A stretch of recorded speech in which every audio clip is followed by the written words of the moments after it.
যে কবরে শুয়ে শুয়ে নেকি পাবো, একটা আমল বলবো, আপনি শুনবেন তো?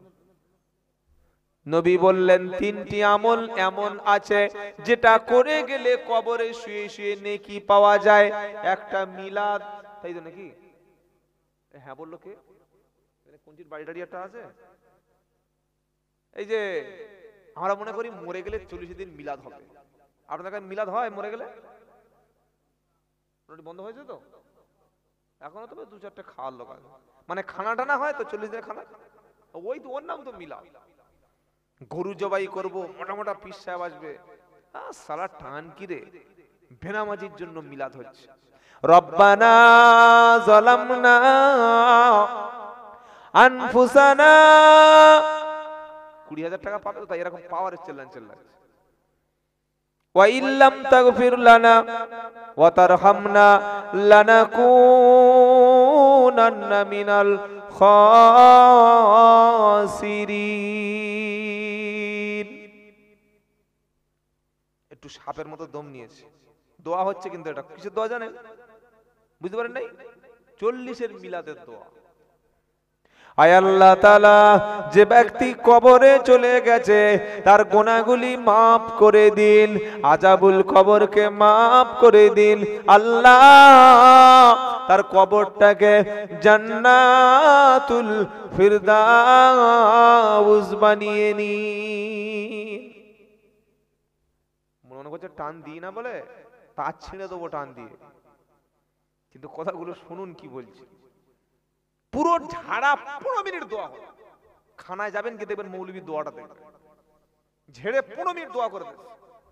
ছেলে খুব খুশি, কি হুজুর, দোয়া শেষ, হুজুরের চোখ দিয়ে পানি বার হয়ে চেহারা মোবারক, দাড়ি মোবারক ভিজে, জুব্বা মোবারক ভিজে, একদম পা মোবারক পর্যন্ত ভিজে গেছে, পুরো সব ভিজে গেছে।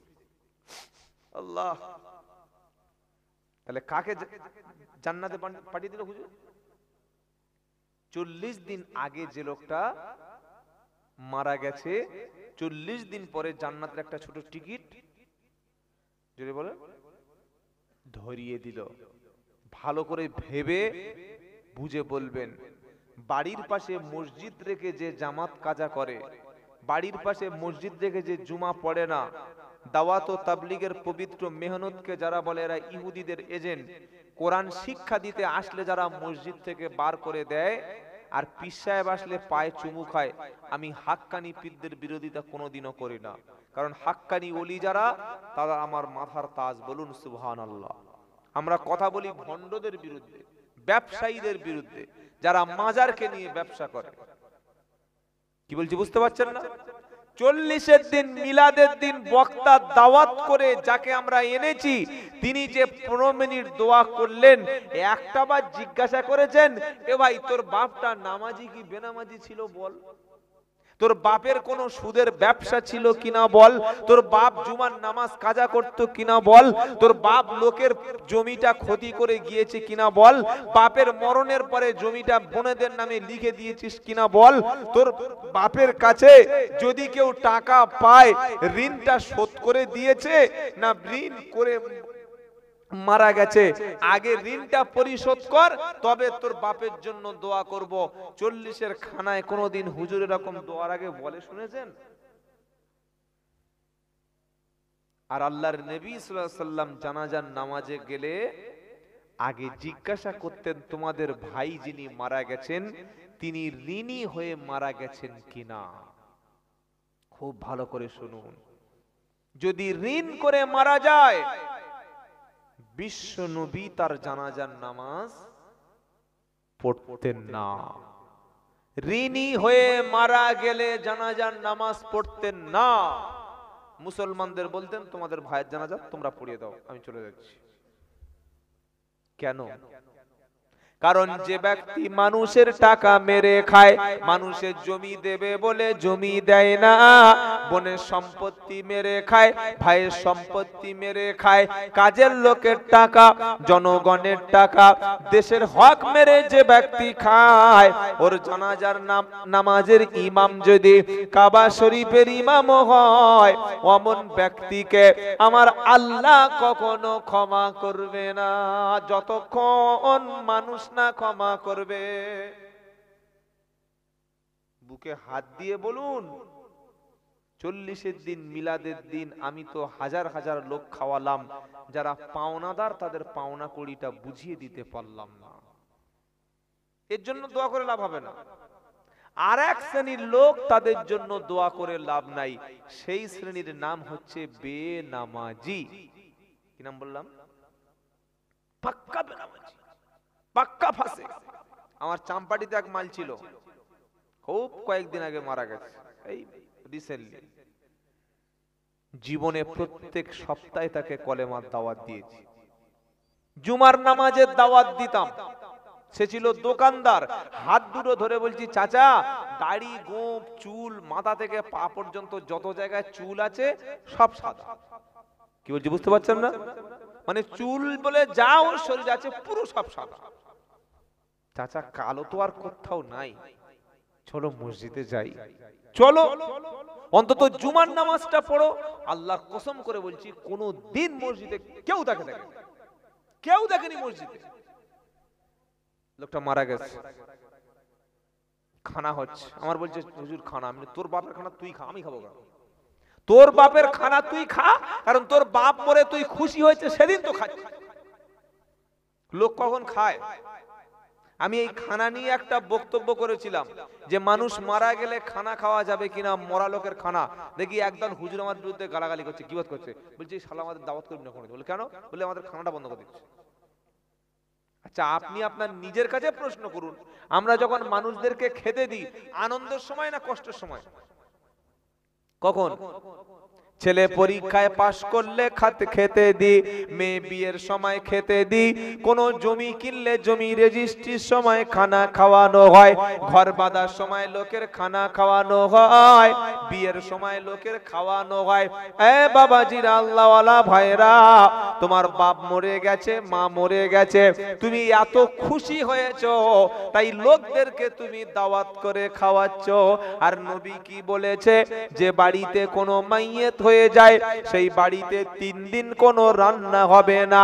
প্রতিবেশী যারা আছে তার বাড়িতে খাবার পাঠাবে, কারণ মারা গেছে যে, তার ছেলেগুলো এখন অত্যন্ত দুঃখের সঙ্গে আছে।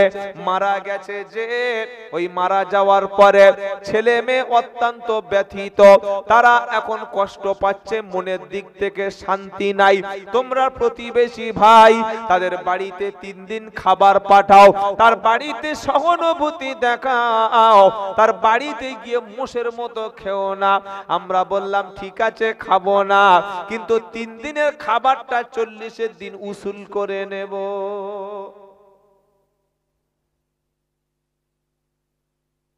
আচ্ছা, সাদগা দেয় জানেন? সাদগা দেয়, বলেন বলেন। সাদগা হচ্ছে সাদাকা। কারোর বাড়িতে বিপদ হচ্ছে, মাঝে ছেলেদের ডাক, দুটো ছেলে এসছে, এতিম ছেলে, এ বাবা কিসে পড়িস? হ্যাঁ আমি 5 পারা পড়ছি আর ওই আউয়ালে পড়ছি। ঠিক আছে, এনে দুটো মোরগ দিচ্ছি, দুজনের দুটো গামছা, 5 কেজি চাল, 2 কেজি আলু, একটা সরিষার তেল দিচ্ছি, এটা নিয়ে চলে যা। এটার নাম কি? জোরে বল। সাদকা। ছাগল সাদকা দেয় জানেন? ছাগল জানেন না? ছাগল দেয় সাদকা, মানুষের তো এটা ছাগলটা বলা আসে মানুষের সাদকা দেয়। গরু দেয় জানেন? গরু সাদকা দেয় তো দেয়। আচ্ছা, এই যে মোরগ, হাঁস, ছাগল, গরু, এই ছাগল সাদকাটা যদি এই লোকে দেওয়া হয়, খাবে? কথা বলে না? আপনারা যারা বসে আছেন দিলে খাবেন? কেন খাবেন না? কেন? আমি কি ফকির নাকি? আমি মিসকিন? আর খাওয়া হয় না? 3 ফুট লাম মেরে উঠে ডেকে সাদগা দেবে বলেছে, 3 ফুট লাম, আমার খাওয়া হয় না। আপনি খেলেন না, খুব ভালো করে শুনুন। আর আমার কথাগুলো সকালে আলেম ওলামাদের জিজ্ঞাসা করবেন, মানার দরকার নাই। জিজ্ঞাসা করে যদি আমার কথার পক্ষে রায় দেয় তবে মেনে নেবেন, আর যদি বলে এটা চিটিং বাস ফ্রড মিথ্যা কথা বলেছে ছেড়ে দেবেন। এই যে সাত কাটা খেলেন না, ছাগল বলুন, গরু বলুন, মোরগ বলুন, দিলেন, আপনি খেলেন না। কেন খেলেন না? তার কারণ হচ্ছে এটা হচ্ছে সাদকা, এটা খেতে নাই, এটা ফকির, মিসকিন, এতিম, দুস্থ এদের হক, এজন্য খেলেন না, তাই তো? সত্য কথা বলবো, যে লোকটা বাপ মারা যাওয়ার পরে 40-এর মিলাদ করে খাইয়েছে, ও যে খানাটা খাইয়েছে ওটা সওয়াবের উদ্দেশ্য খাইয়েছে না গুনার উদ্দেশ্য? জোরে বলে। গুনার উদ্দেশ্য, সওয়াবের উদ্দেশ্য। মানে ওর নিয়ত ছিল কিছু লোকের আমি দাওয়াত করে খাওয়াবো, কিছু লোকের আমি খরচ করব, কিছু দান করব, আব্বার জন্য কিছু সদকা করে দিলাম, কিছু খাবার খাইয়ে দিলাম। এই খাবারটা দান হিসাবে করে নাকি অন্য কোনো কারণে করে?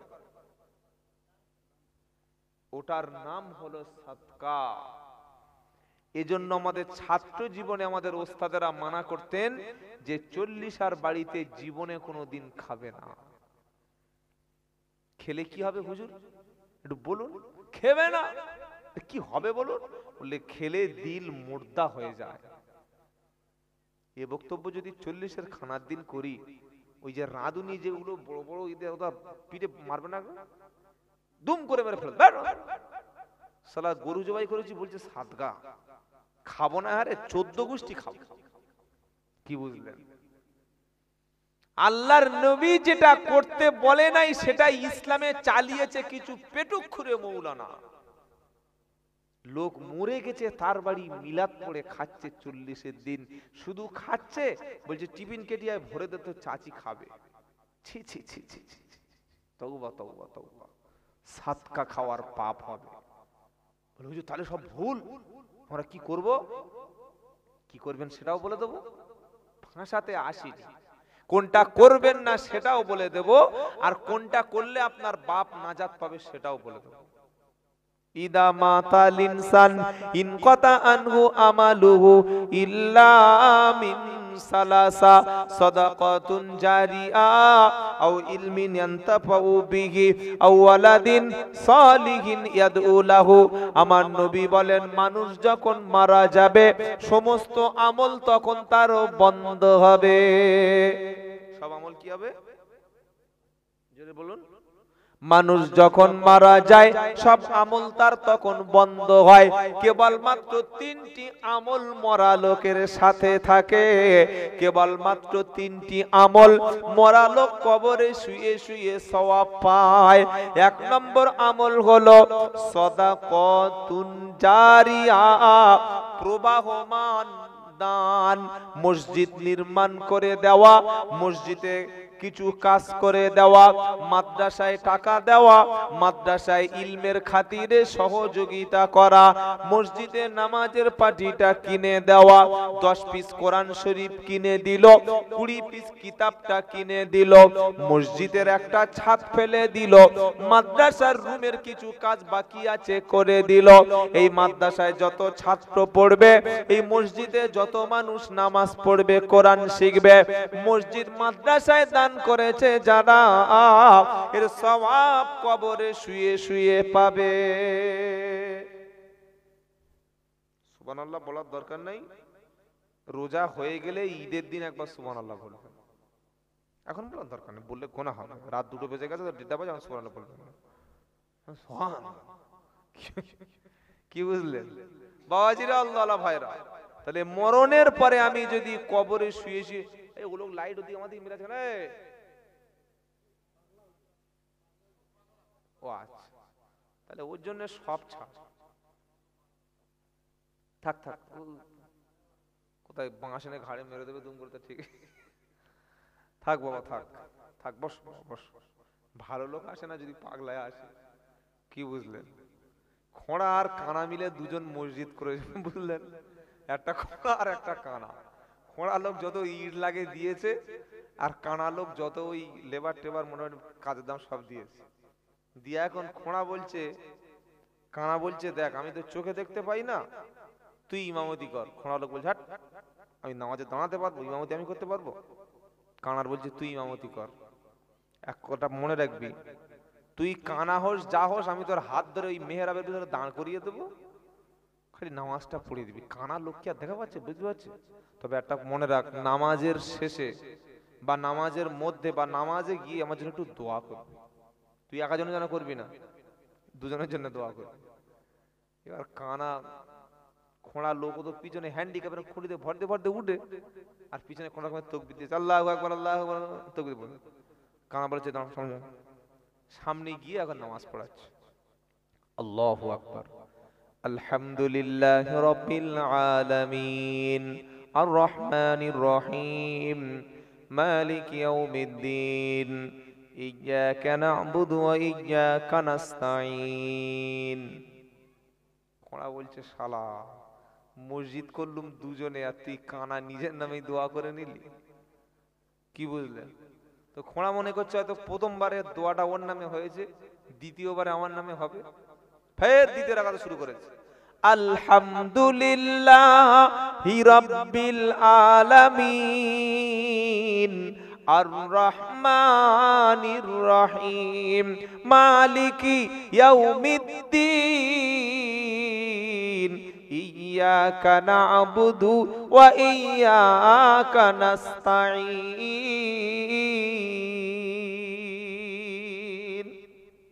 ওরা বলছে তুই সালামটা একবার ফেরা, তারপরে তোর 12টা বাজাচ্ছে।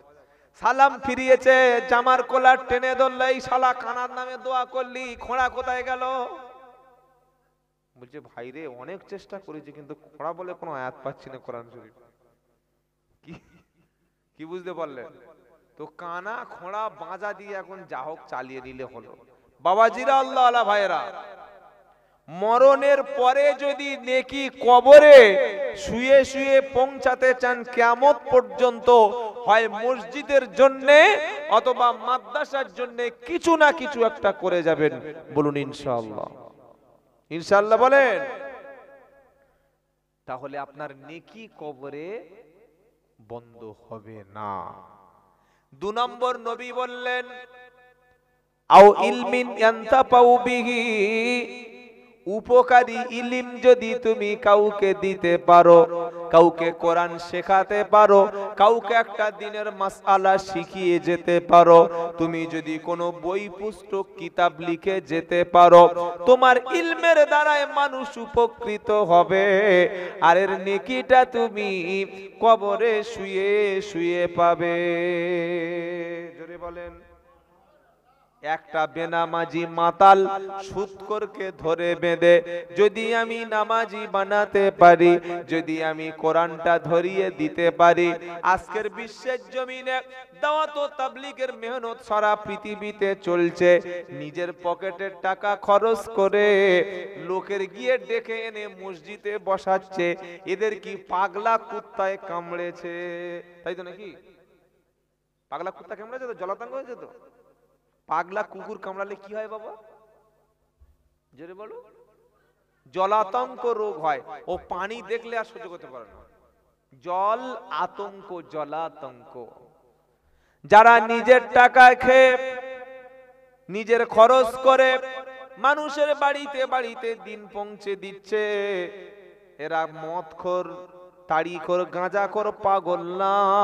তাদের একটাই উদ্দেশ্য হলো আমার কথার দ্বারায়, আমার কাজের দ্বারায়, আমার দাওয়াতের দ্বারায় একটা মানুষ যদি ভালো হয়ে যায়, এর ওসিলায় আল্লাহ কবরে আমারও নেকিটা পৌঁছে দেবে।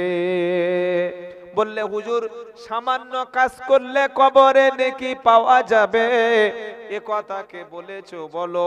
কোরআন বলছে ওযুটা করে এবার আমাকে ধরে ফেলো। ফামাই ইয়া আমাল মিসকালা দাররাতিন খায়রান ইয়ারা। সূরা জিলজালার শেষ আয়াতের আগের অংশ আমার আল্লাহ পাক বলছে, কেউ যদি সামান্য পরিমাণ, যাররা পরিমাণ কোনো ভালো কাজ করে, কিয়ামতের দিন সেই কাজটা আল্লাহর সামনে হাজির করানো হবে।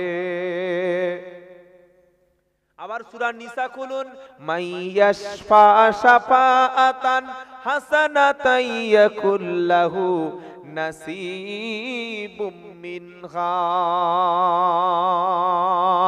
এটা 5 নম্বর পারা 10 নম্বর পৃষ্ঠা 10 নম্বর লাইন 85 নম্বর আয়াত, সূরার নাম নিসা।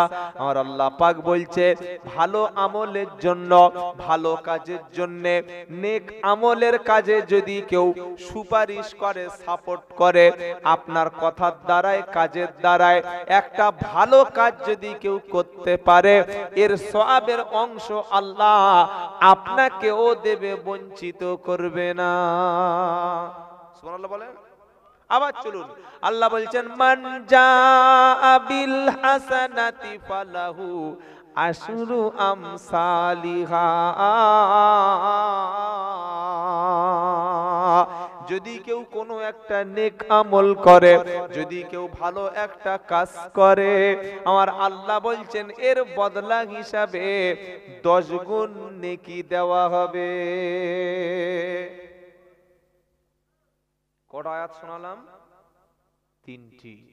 ভালো কাজ করলেও যেমন নেকি, আর ভালো কাজের উৎসাহ দিলে তেমন তেমন নেকি। আপনার কথার দ্বারায়, আপনার মেহনতের দ্বারায় একজন ব্যক্তিকে যদি দ্বীনের পথে ফিরিয়ে আনতে পারেন, ইনশাআল্লাহ কামিয়াব। সুবহানাল্লাহ বলেন। আমাদের ভারতবর্ষে একটা লোক ছিল, তিনি এখন ভারতে নাই, তিনি আছেন এখন মালয়েশিয়া। ডক্টর আব্দুল করিম জাকির নায়েক। তিনি কিন্তু এই প্রচলিত মাদ্রাসায় পড়া কোনো মৌলবী না, তার কোনো কারি, মুফতি, হাফেজ বা আলিম এরকম কোনো ডিগ্রি নাই। প্যান্ট পরেন, তবে প্যান্টটা গাঁটের উপরে, শার্ট পরেন, টাই পরেন, আর মাথায় একটা ওই 20 টাকার টুপি পরেন। কি বলছি বুঝতে পারছেন না? তার একটা টেলিভিশন চ্যানেল ছিল যার নাম হচ্ছে পিস টিভি। এই পিস টিভির দ্বারায় তিনি কোরআন আর হাদিস, তার যতগুলো বক্তব্য যারা শুনবেন, কোরআন পাবেন অথবা সহি হাদিস পাবেন।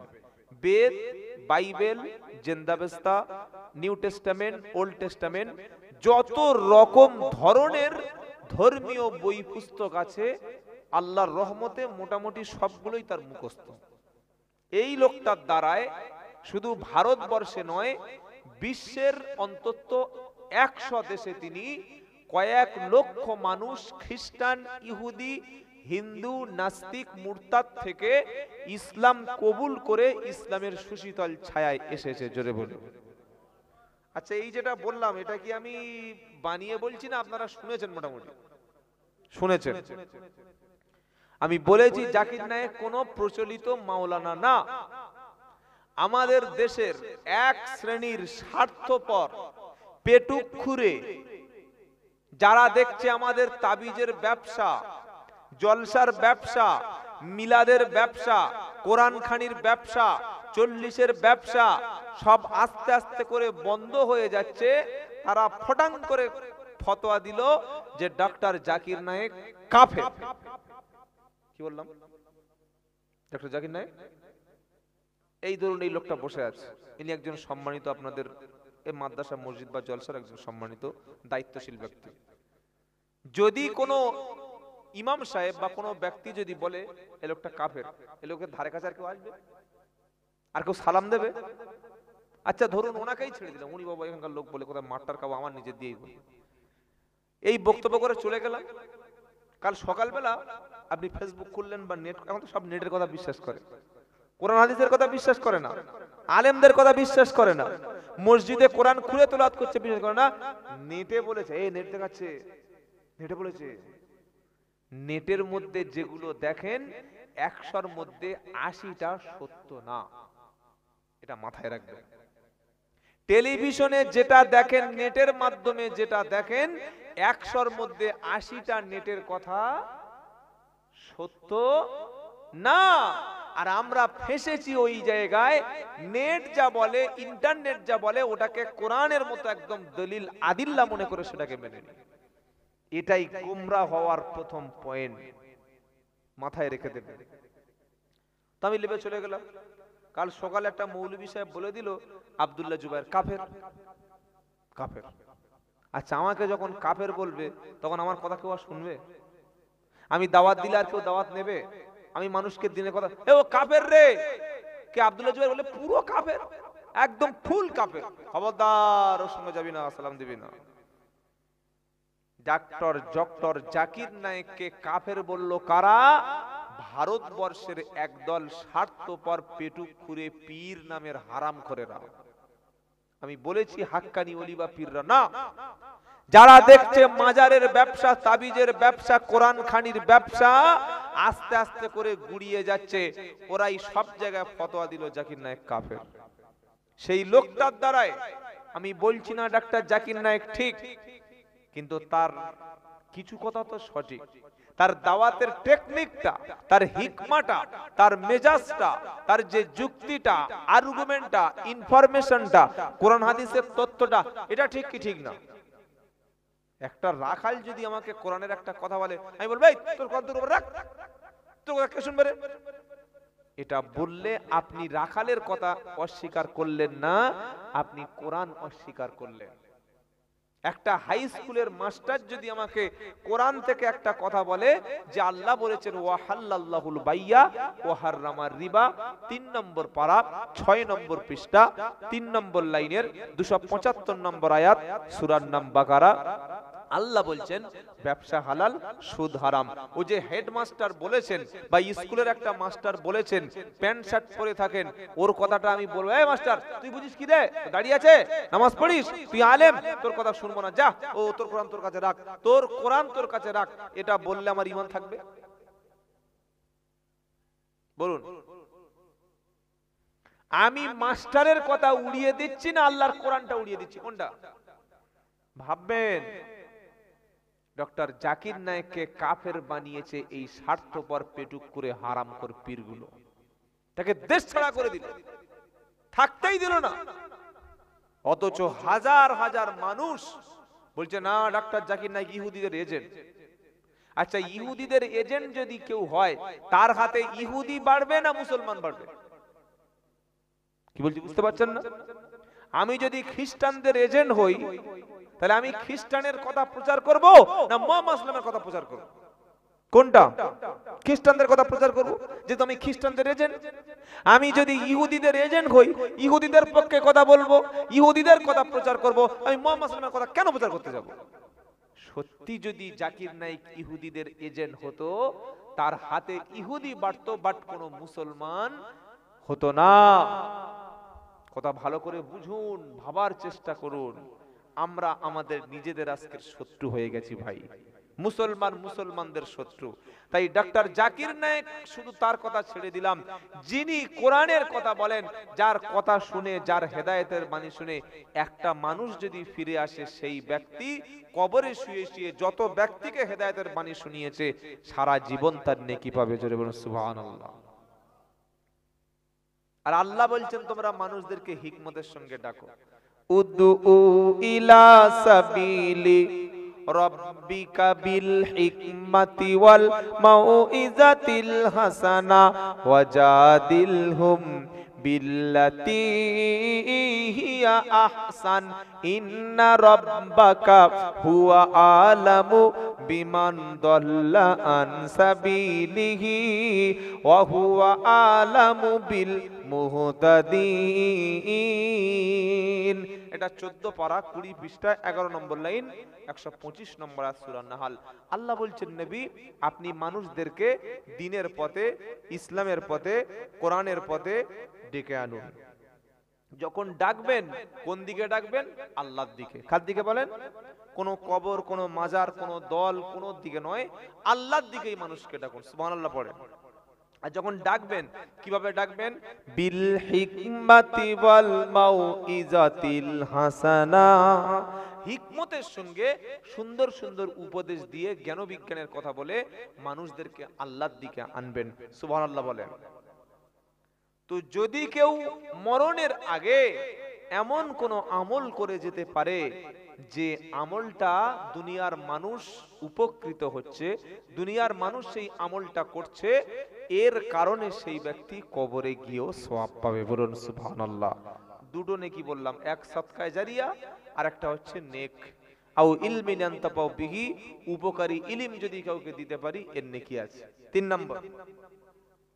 তিন নম্বর হলো নবী বলেছেন আও ইলমিন ইয়ানতাফাউ বিহি আও ওয়ালাদিন সলিহিন ইয়াদউ লাহু, যদি কেউ দুনিয়াতে এমন একটা সন্তান রেখে যেতে পারে, এমন একটা ছেলে এমন একটা মেয়ে রেখে যেতে পারে, বাপ মা মারা যাওয়ার পরে নেক সন্তান আল্লাহর কাছে বাপের জন্য মায়ের জন্য ক্ষমা প্রার্থনা করছে, আমার নবী সাল্লাল্লাহু আলাইহি সাল্লাম বলেন এর নেকিটা এর দোয়ার ওসিলায় আল্লাহ বাপ এবং মায়ের কবরের শাস্তি থেকে মুক্তি করে দেবে। জোরে বলুন।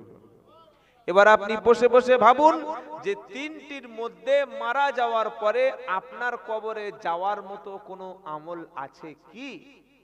যদি মসজিদ মাদ্রাসা সহযোগিতা করতে পারেন নেকি পাচ্ছেন, যদি কাউকে দিন শিখিয়ে যান নেকি পাবেন, আর যদি কোনো একটা সন্তান রেখে যান যে সন্তান আপনার জন্য দোয়া করবে, যে সন্তান আপনার জন্য কেঁদে বলবে রব্বির হামহুমা কামা রব্বায়ানি সগীরা, এই দোয়াটা কার কিসের দোয়া? মুরগি জবাই দোয়া, তাই তো? হ্যাঁ, কিসের দোয়া? 15 পারা 3 পৃষ্ঠা 7 নম্বর লাইনের 23 নম্বর আয়াত সূরা বানী ইসরাইল। কোরআন শোনাচ্ছে রব্বির হামহুমা কামা রব্বায়ানি, আর জানা নাই কামা রব্বায়ানি, জোরে বলেন সগীরা। এই দোয়াটা বাপ মার জন্য আল্লাহ শেখানো দোয়া। আমার আল্লাহ বলছে বান্দা বাপের জন্য দোয়া চাও, মায়ের জন্য দোয়া চাও। আল্লাহ তারা দুজনে কষ্ট করে ছোটবেলায় আমাকে লালন করেছে পালন করেছে, দুজনে মুহাব্বতের দৃষ্টিতে আমাকে লালন করেছে। তারা যদি আমাকে সময় না দিত, আমাকে না খাওয়াতো, আমার চিকিৎসা যদি না করাতো, আমি কখনো বাঁচতে পারতাম না। আমি অসুস্থ হলে তারা যদি ডাক্তার না দেখাতো, জীবনে কখনো সুস্থ হতে পারতাম না। আল্লাহ আমাকে ক্ষমা করে দাও, বাপ মাকে ক্ষমা করো, তাদের দুজনের উপর রহম করো। কোন সন্তান যদি বাপের জন্য মায়ের জন্য এই দোয়াটি পড়ে আল্লাহর কাছে ক্ষমা প্রার্থনা করে, এর ওসিলায় আমার আল্লাহ তার বাপ মার আযাবটাকে মাফ করে দেবে।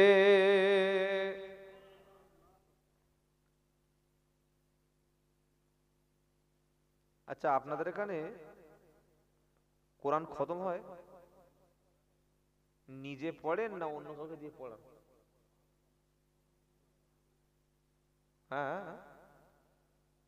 মানে আমার বাপ মা মরে গেলে আমি 1 খতম 2 খতম যে পড়তে হয়, এটা লোক দিয়ে পড়ান না নিজে পড়েন? কোনটা? লোকটোকে এসে পড়ে না তো? হ্যাঁ, ঠিক আছে। এই গত বছর আমি যে মসজিদে থাকি জুমা পড়াই, একটা মেয়ে ছেলে বলছে হুজুর 1 খতম পড়ে দেবে। ক খতম? 1 খতম। কেন?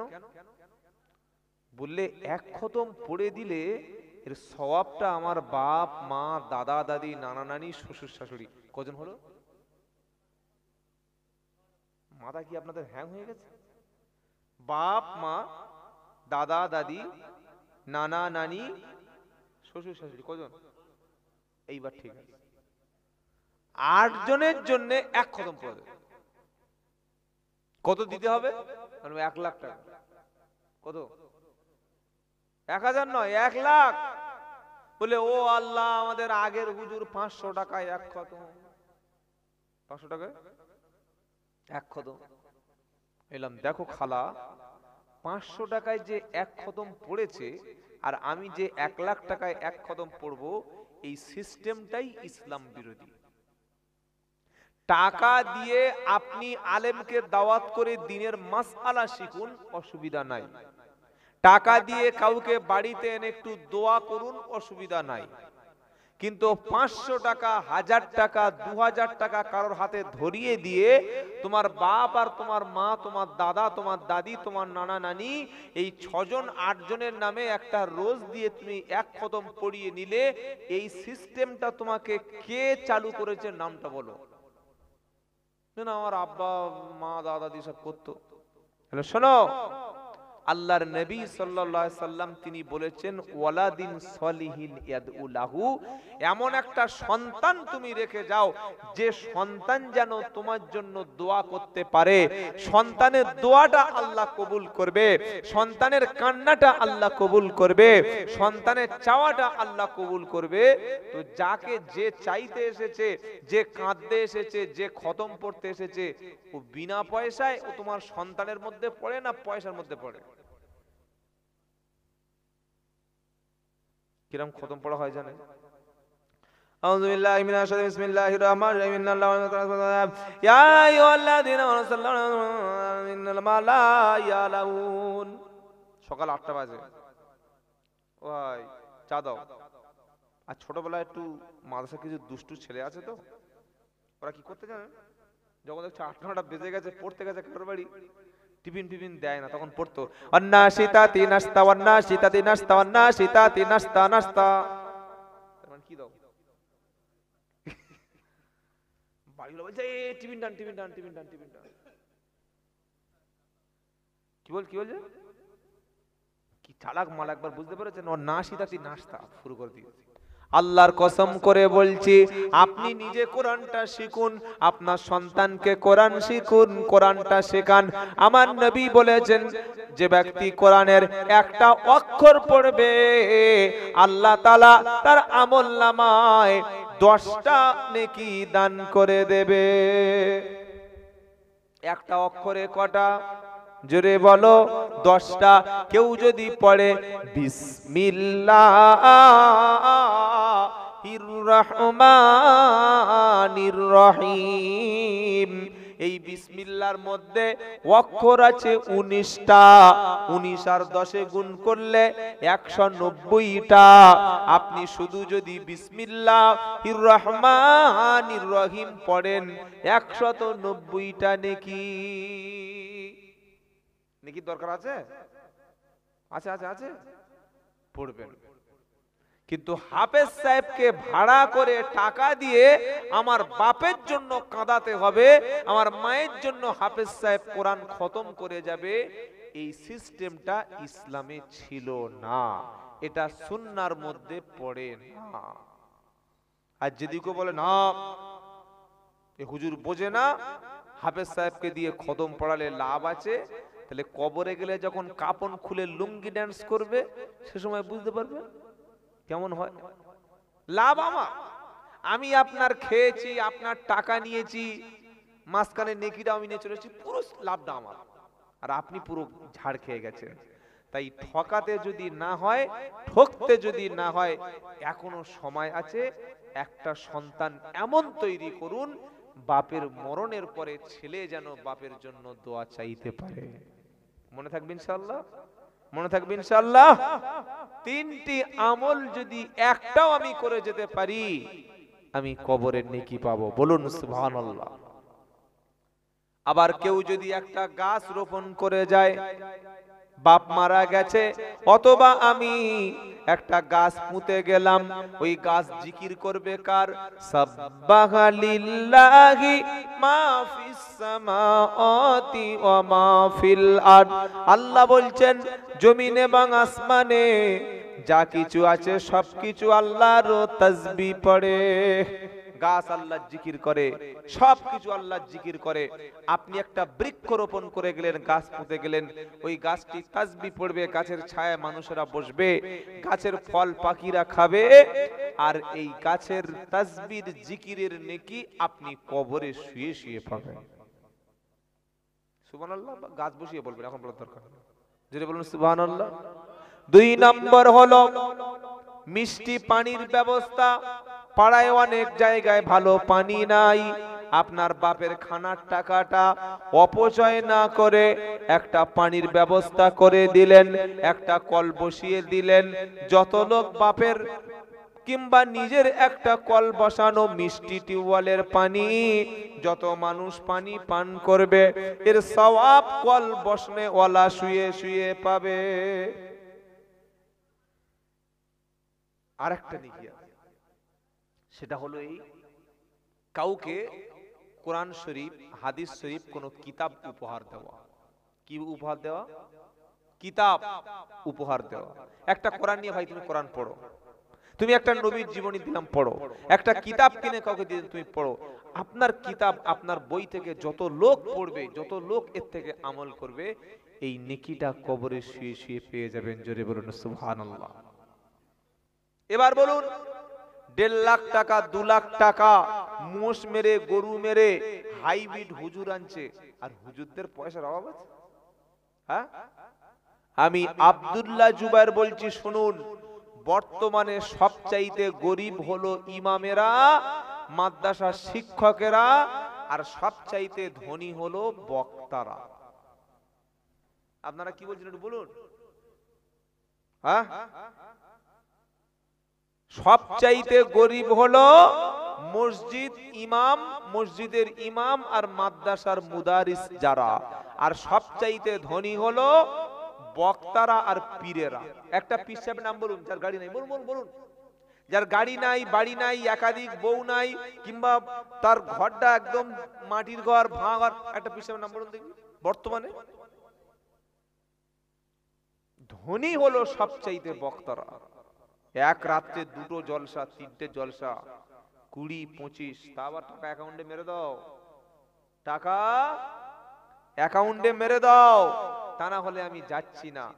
এটা বক্তার মধ্যে পড়ে কিনা, আলেমের মধ্যে পড়ে কিনা ভেবে দেখবেন। এটা পীরের মধ্যে পড়ে কিনা ভেবে দেখবেন। আজ এত চিল্লাচ্ছি, এত জলসা হচ্ছে, সেটা লোক পরিবর্তন হচ্ছে না, কি করে হবে? আমি তো পয়সা ছাড়া আমি গাড়ির চাকা ঘোরাই না। আমাকে 1 টাকা কম দিলে আমার পীরত্ব, আমার আলেমের ইলিমের মর্যাদা সেই সময় দেখিয়ে দেব। এবার আপনি জজ আর আমি বিচার প্রার্থী, সকলে বিচারক। বলুন, 3 ঘন্টা 2 ঘন্টায় বক্তব্যে 15, 20, 10,000 দিলে 1 মাস ইমামের যে খেদমত, যে ডিউটি, যে মেহনত, কত টাকা দেওয়া উচিত ছিল মিনিমাম একটা বলুন। যদি বোবা হয়ে থাকেন, মৃত হয়ে থাকেন, তো গোসল দিয়ে দিচ্ছি, গোসল দিয়ে দিচ্ছি। বলেন, মরে গেছেন না জ্যান্ত আছেন?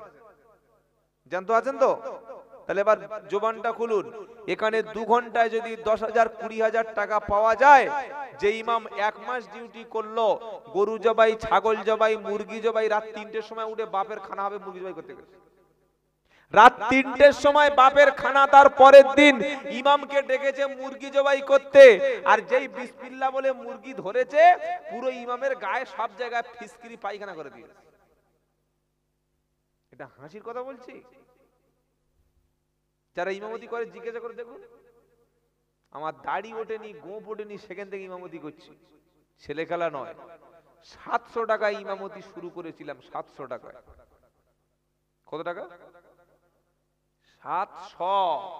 এবার বলুন, বর্তমান যুগে 10 থেকে 12,000 টাকা, 15,000 টাকা একটা ইমামকে দেওয়া উচিত না উচিত না? কত দিই আমরা? আপনি ইমাম রেখেছেন না মসজিদে আপনি কাজের লোক রেখেছেন?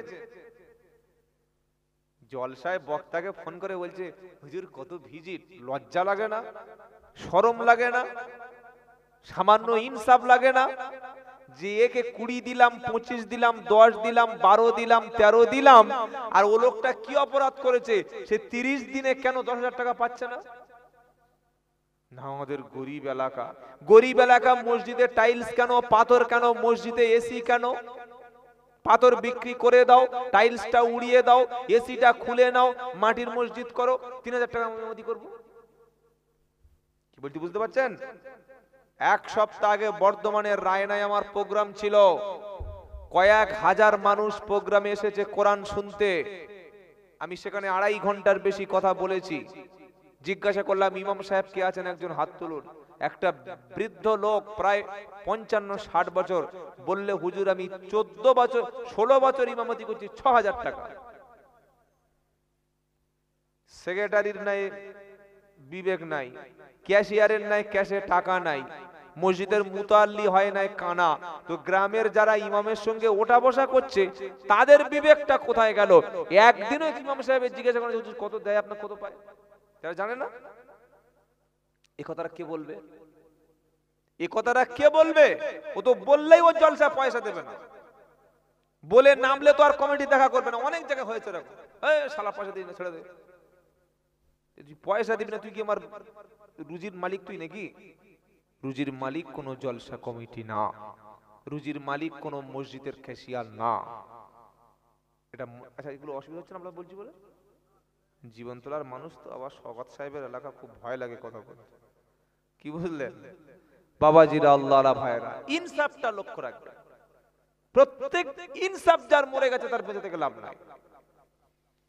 কোরআনে আল্লাহ পাক বলছেন সূরা নাহাল, ইন্নাল্লাহা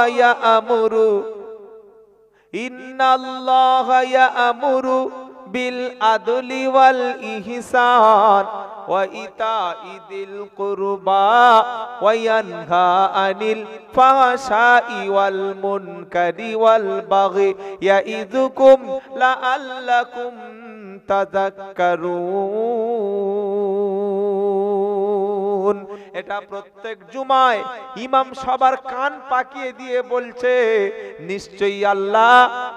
এ বাবা তোমরা এসো, ওখানে বসছো, এই ছেলে, হ্যালো, সামনে উঠে উঠে, এখানে কি এসি লাগানো আছে নাকি?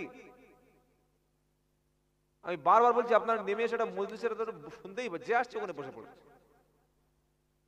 ব্যাস ব্যাস বাবা, তোমাদের একার বলছি না, সবাইকে বলছি, কিছু মনে করো না। ভাবছি আমরা দুজন এসছি, আমরা নতুন জামাইয়ের মতো, আর আমাদের উল্টোপাল্টা বলছে। বস বস, আলহামদুলিল্লাহ। কি বলছে ইমাম জুমার দিনে?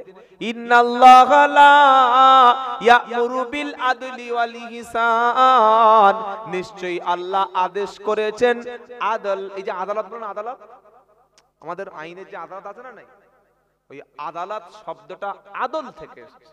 আদালত মানে ন্যায় প্রতিষ্ঠা করা। আমরা যে বলি সুপ্রিম কোর্ট, হাই কোর্ট, এটার মানে কি?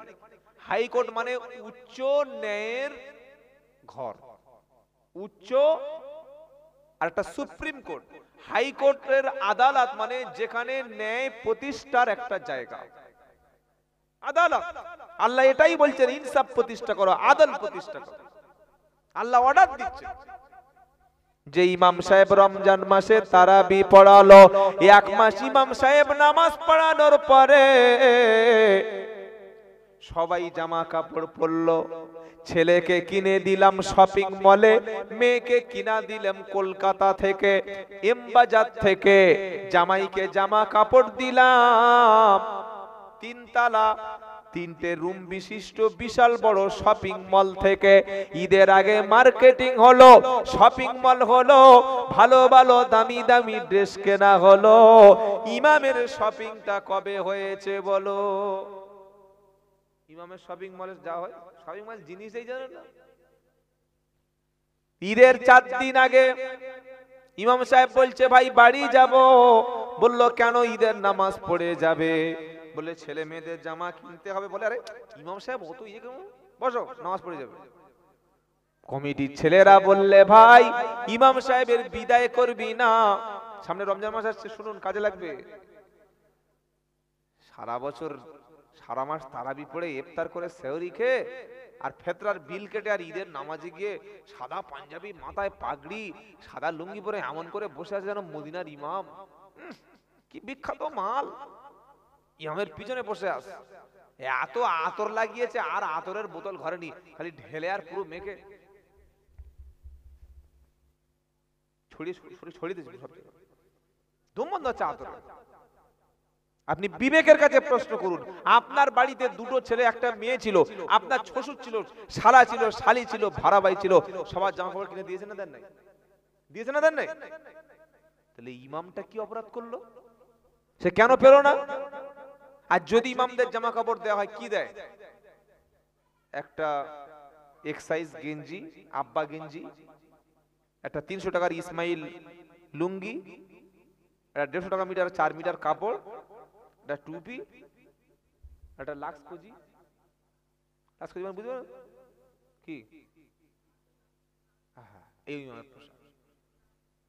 ইমামের যে পোশাক দেয়া হলো, ইমামের ড্রেস দেয়া হলো, ইমামের বউটার বাচ্চাটা তাহলে কাঁধ ধরে গিয়ে হাত পাতবে? সবার তো বোনাস দেয়া হলো। আমি নিজেই তোমার বউকে ছেলেকে খেতে দিলাম, ছেলের পোশাক কিনে দিলাম, মেয়ের পোশাক কিনে দিলাম, বাচ্চার কিনে দিলাম, শালা শালি ভাড়া ভাই সবার কিনে দিলাম। আমার ইমামটার কিনে দিয়েছি? ইমামের ছেলেকে কিনে দেওয়া হয়েছে? ছেলেকে না দিতে পারি, 2000 টাকা কি গ্রামে নাই? 3000 টাকা গ্রামে নাই? যে 3000 টাকা ইমাম সাহেবের হাতে মসজিদ কমিটি দিয়ে বলবে, হুজুর এই টাকাটা রাখুন, আপনার ছেলে মেয়ের জামা কাপড় কিনে দেবেন, এটা দেওয়ার দরকার ছিল কি ছিল না বলুন? ছিল? এই ইনসাফটা কেউ করেছে? এই ইনসাফটা করে না। কেন করেন? করেন, এটা মাথায় রেখে দেবেন, আপনি ঠকাচ্ছেন লোকে। তাই মরণের পরে যদি কবরে নেকি নিয়ে যেতে হয়, 3টি আমলের মধ্যে একটি আমল করুন, নেকি পাবেন ইনশাআল্লাহ। কিয়ামতের মুসিবতের দিনে, বিপদের দিনে আপনার কেউ পাশে থাকবে না। কিয়ামতের বিপদের দিন, মুসিবতের দিনেতে, এই যে সামনে রমজান আসছে না, কিয়ামতের দিন রোজা আপনার পক্ষে সুপারিশ করবে। জোরে বলুন সুবহানাল্লাহ।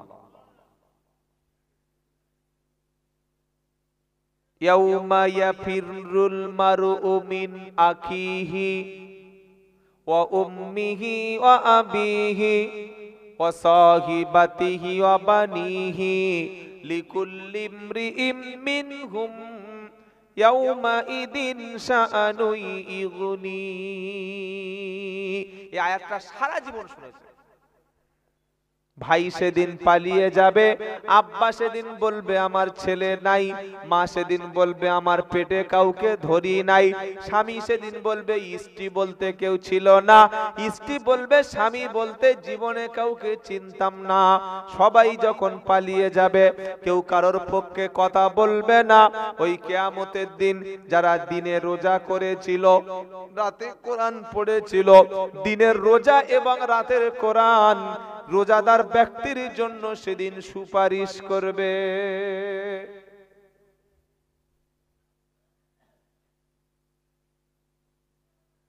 সাহারি, ইফতার, তারাবি, কিয়ামুল লাইল, এটা হচ্ছে রমজানের হক। বলুন সুবহানাল্লাহ। রমজান মাস কয়েকদিন পরে শুরু হবে। নবী বলেছেন, রোজার মাস যখন শুরু হয়, আসমানের রহমতের দরজাগুলি, জান্নাতের দরজাগুলি সব খুলে দেওয়া হয়, আর জাহান্নামের দরজাগুলি সব বন্ধ করে দেওয়া হয়, আর শয়তানকে তালা দিয়ে বেঁধে দেওয়া হয়। আচ্ছা, শয়তান সত্যি তালা দিয়ে বাঁধা থাকে? নবী বলে তো বাঁধা, আপনি কি বলছেন? শয়তান যদি তালা দিয়ে বাঁধা থাকলো, তাহলে জীবনতলা বাজারে 1 হাত দাড়ি নিয়ে লটারির টিকিটটা কোন শয়তানে কাটলো? বলো বলো বলো। শয়তান যদি সত্যি বাঁধা থাকে রমজান মাসে, তাহলে যে হারামখোরটা দিনের বেলা মাথায় টুপি দিয়ে যে ঈদের নামাজ পড়তে যাবে, মুসলমান নাম ধারণ করে, যে লোকটা গিয়ে দাড়ি চাচ্ছে, তাহলে এই শয়তানটা করতে গেল। শয়তান যদি সত্যি বাঁধা থাকলো, যারা রমজান মাসে গান শুনছে, এই শয়তানগুলো কোত্থেকে নাজিল হলো? কি বলছি বুঝতে পারছেন না? তো নবী তো বলেছে শয়তান বাঁধা, তাহলে শয়তানটা আসছে কোত্থেকে? এরা শয়তান নয়, কিন্তু শয়তানের মুরিদ। কিসের মুরিদ বলো? কিসের মুরিদ? শয়তানের মুরিদ। 11 মাস শয়তানের হাতে ভাত দিয়ে এমন বায়াত গ্রহণ করেছে, শয়তানের দলে ওঠা বসা করেছে, শয়তানের পক্ষে কাজ করেছে, শয়তানের মিছিলে হেঁটেছে, শয়তানের স্টাইলে খেয়েছে। তাই রমজান মাসে এসে শয়তানিটা আজও থামাতে পারে নাই। নবীর কথা ঠিক ছিল, শয়তান ছিল বাঁধা, আর জ্যান্ত শয়তান রাস্তায় ঘুরছে, এদেরকে কেউ বাঁধতে পারে নাই, কারণ যে ভেবেছে আল্লাহর রমজান মাসে আমার বাড়িতে টাকা থাকলে, পয়সা থাকলে, খাবার থাকলে আমি শুকাবো কেন, আমার না খেয়ে থাকার কোনো প্রয়োজন নাই, এটা হলো শয়তানের ফার্স্ট ক্লাস ভাড়া ভাই। রোজা রেখে দেখি ভুঁড়ি বেড়ে গেছে, রমজান মাস কত কত করে চা খাচ্ছে দিনের বেলা। ইস আল্লাহ, তুই দাড়িটা কেটে খা। মুখে দাড়ি নিয়ে বিড়ি খাচ্ছে, মুখে দাড়ি নিয়ে দিনের বেলা খাচ্ছে। বউকে বলছে রেঁধে দে না, একটু গোসাঞ্জি সেদ্ধ করে দেন না। কত বড় নেমো হারাম চিন্তা করে। আল্লাহ ফরজ করেছে রোজা করে। কি সমস্যা বাবা, তুমি রোজা করছো না কেন? উফ, পেটটা একটু। কবরের চাপ দেখেছো? কবরের শাস্তি দেখেছো? আল্লাহ এক শ্রেণীর ব্যক্তিদের জন্য রোজার কিছু রুখসাত করেছে, রোজার জন্য কিছুটা ছাড় দিয়ে রয়েছে। বলুন সুবহানাল্লাহ। তারা কারা? কোরআন শোনাচ্ছে ফামান কানা। আমি আয়াত খুতবায় বলেছি, কি বলেছি? শাহরু রমাদানাল্লাযী উনজিলা ফীহিল কুরআন হুদাল লিন-নাসি ওয়া বায়্যিনাতিম মিনাল হুদা ওয়াল ফুরকান ফামান শাহিদা মিনকুমুশ শাহরা ফালইয়াসুমহু ওয়া মান কানা মিনকুম মারিদান আও আলা সাফারিন ফাইদ্দাতুম মিন আইয়ামিন উখর। আল্লাহ বলছেন ফামান শাহিদা মিনকুমুশ শাহরা ফালইয়াসুমহু, যে ব্যক্তি রমজান পাবে সে যেন রোজা রাখে। প্রত্যেকটা সুস্থ। আচ্ছা, আমার আগে যে মারুফ ভাই সাহেব বক্তব্য করে গেলেন, কি বিষয় বলেছেন উনি? কি বিষয় বলে, কি বিষয়? তাহলে আমি সেই বিষয়টা বাদ দিয়ে বলি।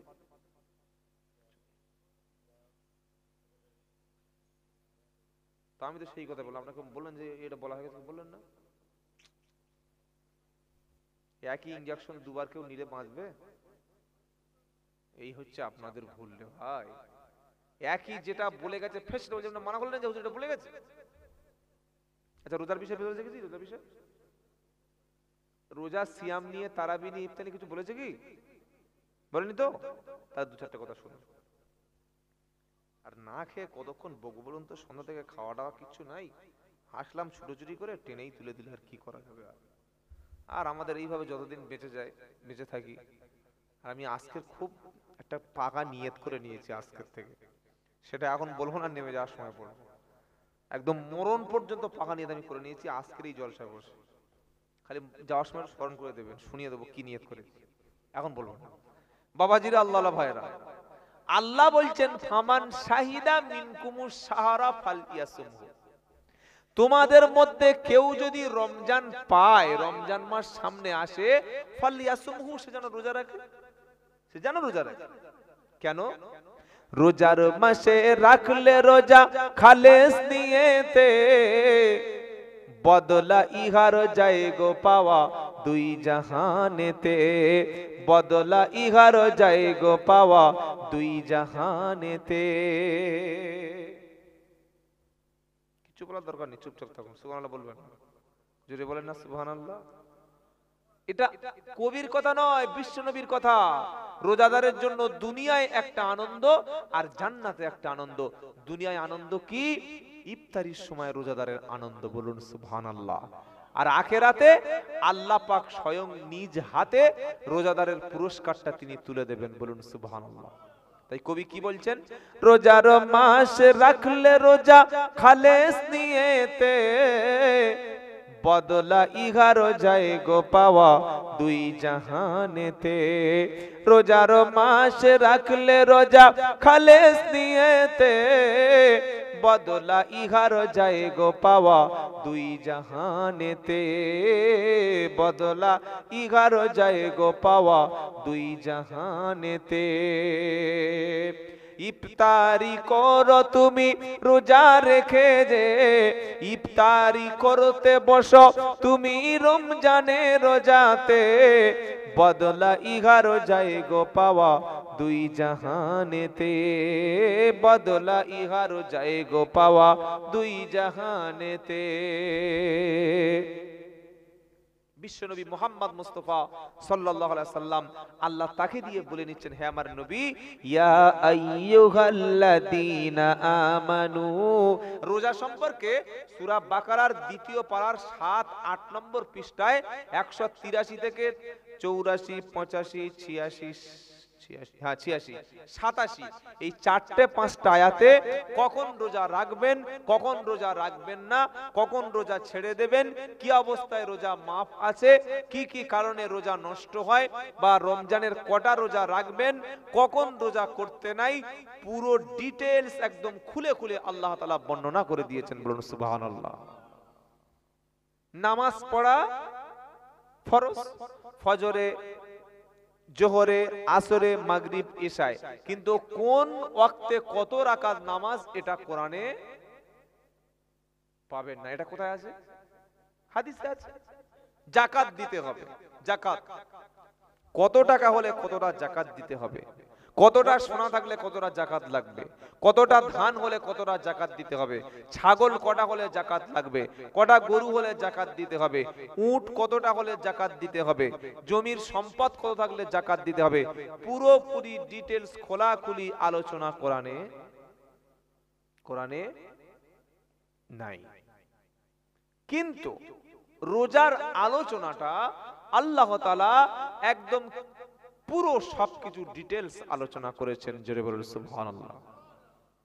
তো আর অল্প কিছুক্ষণ যা কথা বলবো, একটু রোজার বিষয়ে 2-4টে কথা শুনি, আল্লাহ যেন তৌফিক দান করেন। বলুন আল্লাহুম্মা আমিন।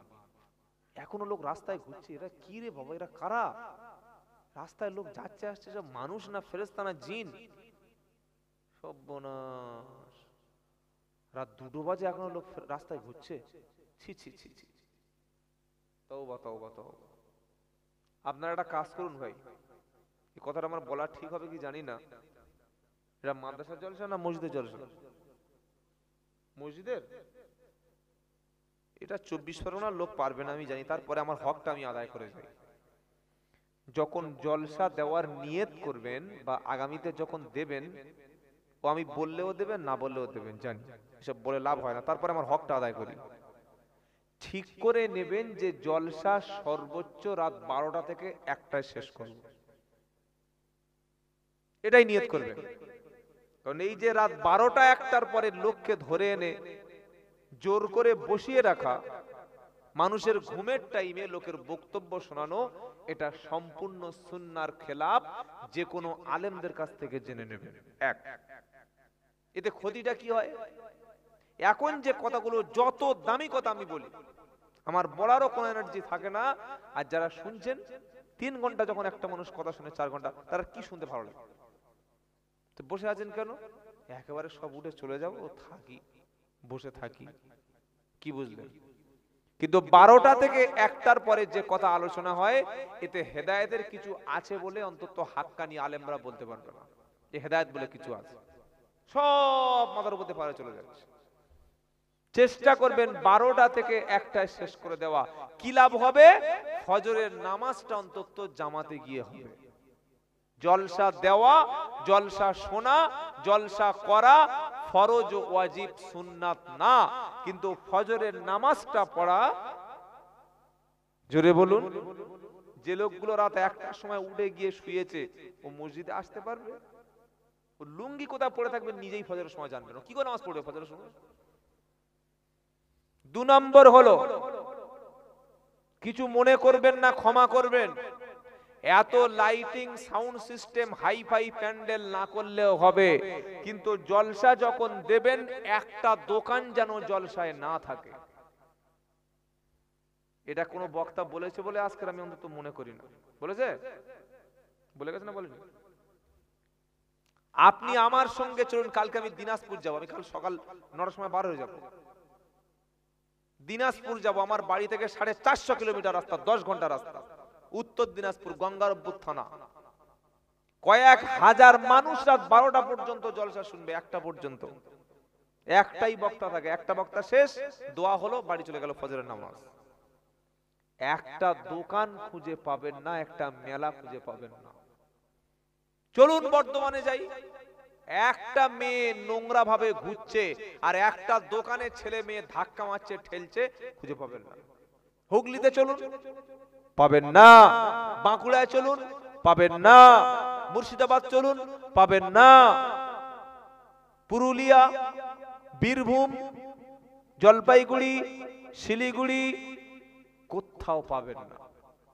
আমি তো ঘুরে দেখে এসে আপনাকে বলছি, আমি তো শোনা কথা বলি না, আমি যেটা দেখেছি সেটা আপনাকে বলছি। পাবেন কোথায়? উত্তর 24 পরগনা, দক্ষিণ 24 পরগনা, আর পাবেন পূর্ব মেদিনীপুর, পশ্চিম মেদিনীপুর, আর পাবেন নদিয়া জেলা। এই 5টা জেলার মানুষ, তারা শুনলেও আমি রাগ করব না, রাগ করলে আমার কিছু করার নাই। জলসায় জানা লোক বসে, তার চাইতে বেশিরভাগ নোংরা পোশাক পরে বেপরদায় জেনা পর্যন্ত জলসা হচ্ছে। এখন গিয়ে দেখে আসুন, দেখে আসুন যান। এই পাপটা কি আমার ঘাড়ে চাপবে না? গ্রামের গ্রামবাসীর ঘাড়ে চাপবে না? কমিটির লোক যদি বলে জলসায় এত অতিরিক্ত দোকান আমরা বসতে দেব না, কিছু হারামখোর দায়ুস আছে যাদের মেয়েগুলো বড় বড় হয়ে গেছে, ওরা বলছে এই দোকান আমার বাড়ির সামনে বসবে। ও কমিটির লোক বাদ দিলে কি হবে? কারণ ও জানে আমার মেয়েটাকে আজকে আমি সেল করব, ও জানে আমার মেয়েটাকে আজকে আমি পার করব। ওর বউটা কিরকম ড্রেস পরে সেটা পাড়ার লোকে দেখবে। ওর বাড়ির পুত্রবধূটা নোংরা পোশাক পরে জলসায় যাবে, আর ছেলেগুলো ইঁড়ে গরুর মতো সে ঠেলাঠেলি করবে। ছেলেদের ঠেলা না খেলে জলসায় ভালো লাগে? তাই একটু মেলা লাগবে। কি বলছি বুঝতে পারছেন না? কুকুরের গু আর বিরিয়ানি একসঙ্গে দিলে কোনো মানুষ খাবে? হ্যাঁ বা না বলুন। শোরের মাংস আর কুরবানির গরু রান্না করে দিলে খাবে? খাবে না। তাহলে কোরআনের মজলিসে, দিনের মজলিসে যেখানে জলসা হয় তার পাশে নোংরামি আর মেলা চলবে, এটা কমিটি মানা করলেও শোনে না। তাহলে গ্রামের মানুষগুলো নাকি খ্রিস্টান না ইহুদি? কেন আমরা নিষেধ করছি না ভাই? নিয়ত করুন, পাকা নিয়ত করুন। এটা আমি বলছি, অনেকে রাগ করবেন, যে ঠিক করুন, যদি জলসা দি জলসা দেব 12টা থেকে 1টা হাডলি 2টো পর্যন্ত শেষ করে দেব, ফজরের নামাজ কাজা যেন না হয়। আর যদি বলি মেলা দেব, ভালো উলঙ্গ ড্রেস নায়িকা আছে নিয়ে চলে আসবেন, এখানে লোকের জায়গা দিতে পারবেন না, কোনো সমস্যা নাই, হয় জলসা দিন নাই মেলা দিন। আমি উত্তর 24 পরগনার স্বরূপনগর একটা বক্তব্য করেছিলাম, ওখানে বলেছিলাম, আল্লাহর কসম করে বলছি, সালটা ছিল 2023 সাল, 24 সাল। সেদিন ছিল ফাইনাল খেলা, ক্রিকেটের ফাইনাল খেলা ছিল, টুর্নামেন্ট। রাস্তায় জলসায় যাচ্ছি গাড়ি নিয়ে, মিনিমাম 8 থেকে 100, 1000 লোক, হাজার খানেক লোক, গাড়ি নিয়ে ঢুকতে পারছি না। আর জলসায় গিয়ে দেখি 3টে বুড়ো লোক আর একটা কুত্তা পাশে বসে আছে। কি বসে আছে? 3টে বুড়ো লোক আর একটা কুত্তা। মেজাজটা কিরকম হয় বলে? আমি বললাম, ভাই আমাকে দাওয়াত করে আনার উদ্দেশ্যটা আপনাদের কি? যদি আপনি জলসায় না বসবেন, না আসবেন, তা আমাকে আনলেন কেন? আর আমাকে এনেছেন ঠিক আছে, আমি আসলে 2-4টে লোক হয়তো আসবে। তাহলে এই যে মেলা ঠেলে ঠেলে আমাকে আসতে আসতে হলো, মেয়েরা সাইড দিচ্ছে না, কেউ এরকম মারছে, কেউ বুক দিয়ে ঠেলছে, কেউ পিঠ দিয়ে মারছে, মানে ঢুকতেই পারছে না জলসায়। কি এটা? তুমি ইহুদির বাচ্চা, তুমি খ্রিস্টানের বাচ্চা, তুমি কাওরার বাচ্চা, তুমি জৈনর বাচ্চা, বলে দাও না আমার মরণের পরে জানাজা পড়বে না, বলে দাও মরণের পরে কাফন পরবো না, তো তুমি দুনিয়ার এরকম নোংরা পোশাক পরে ছেড়েছো কেন? তুমি নিজেকে মুসলমান বলে প্রমাণ করতে চাইছো, আর মেলার দিন মেয়ের হট ড্রেস কিনে জলসায় ছেড়ে দিয়ে আর বসে বসে আল্লাহুম্মা সল্লু আলা সাইয়্যিদিনা, ছাল ছাড়িয়ে নুন দেবে ফেরেশতারা, সইয়ে বার করে দেবে। খুব বললাম, যেগুলো বন্ধ করুন, হারাম। শরিয়াতে হালাল আর হারাম কোনোদিন এক হতে পারে না। বাংলাদেশ বিশ্ব ইজতেমা হয় জানেন? জানেন না? হ্যাঁ বা না বলুন। আমাদের 24 পরগনার মগরাহাট এটা পশ্চিম বাংলার সর্বপ্রথম দাওয়াতি নুরানি মার্কাজ, যেখান থেকে বাংলায় দাওয়াত ছড়িয়ে পড়েছিল, তার নাম হচ্ছে মগরাহাট। কি বলছেন আপনারা বলুন? মাওলানা আব্দুল গফফার সাহেব, আরো যত সব আল্লাহওয়ালারা ছিলেন বা যারা বর্তমানে এখন আছেন, ওই যে মেম্বার বা ওই যে জায়গায় দাওয়াতের বয়ান হয়, যে বক্তব্য হয়, সেখানে বক্তার নাম থাকে? জোরে বলুন।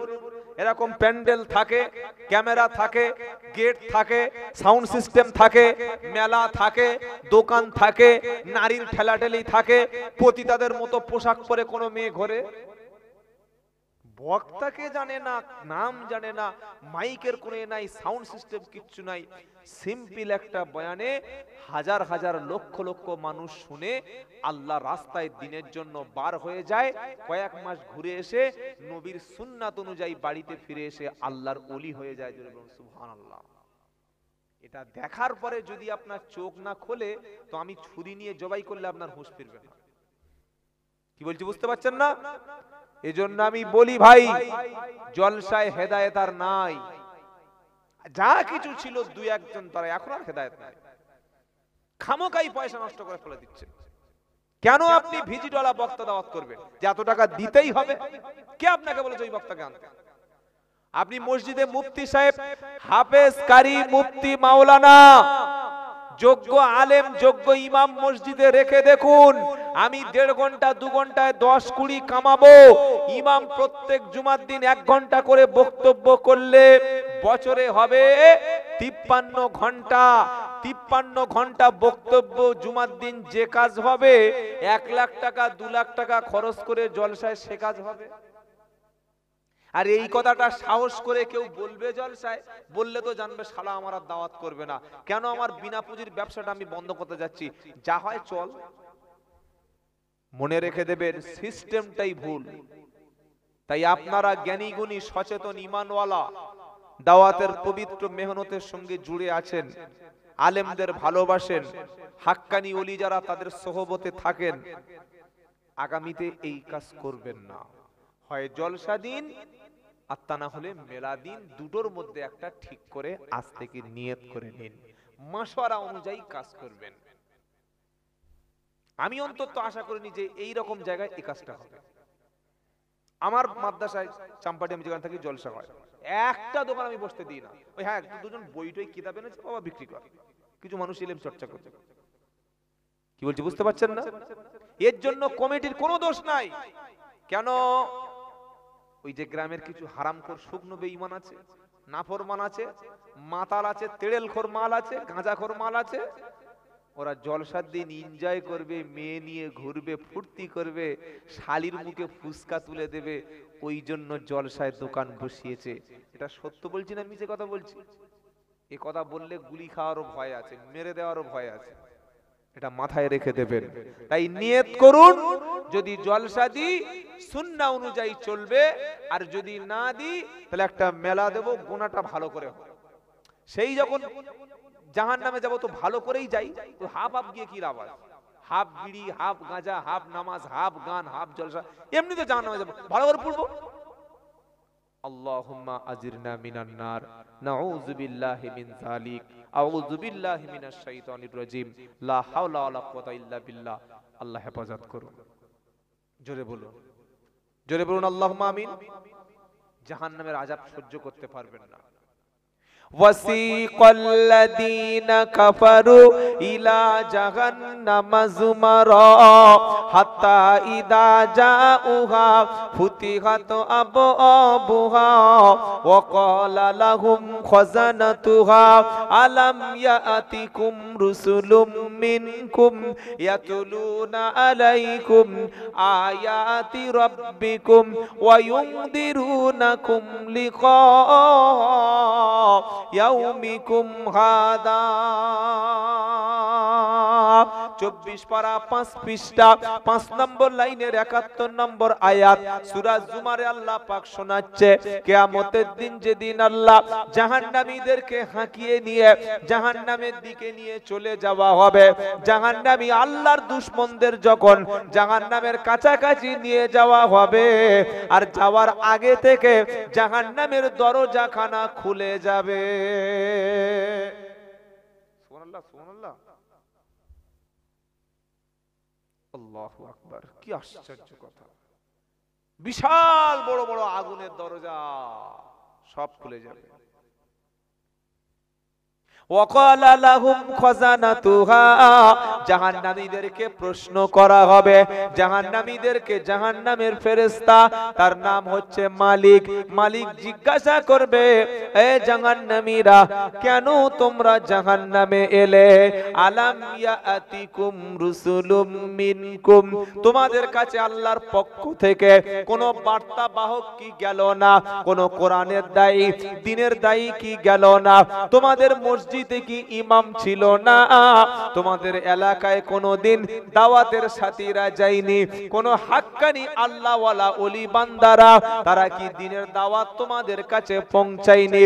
তোমাদের কাছে কোরআনের কথা, জাহান্নামের আযাবের কথা কি কেউ তোমাদের কাছে কেউ বলে নাই?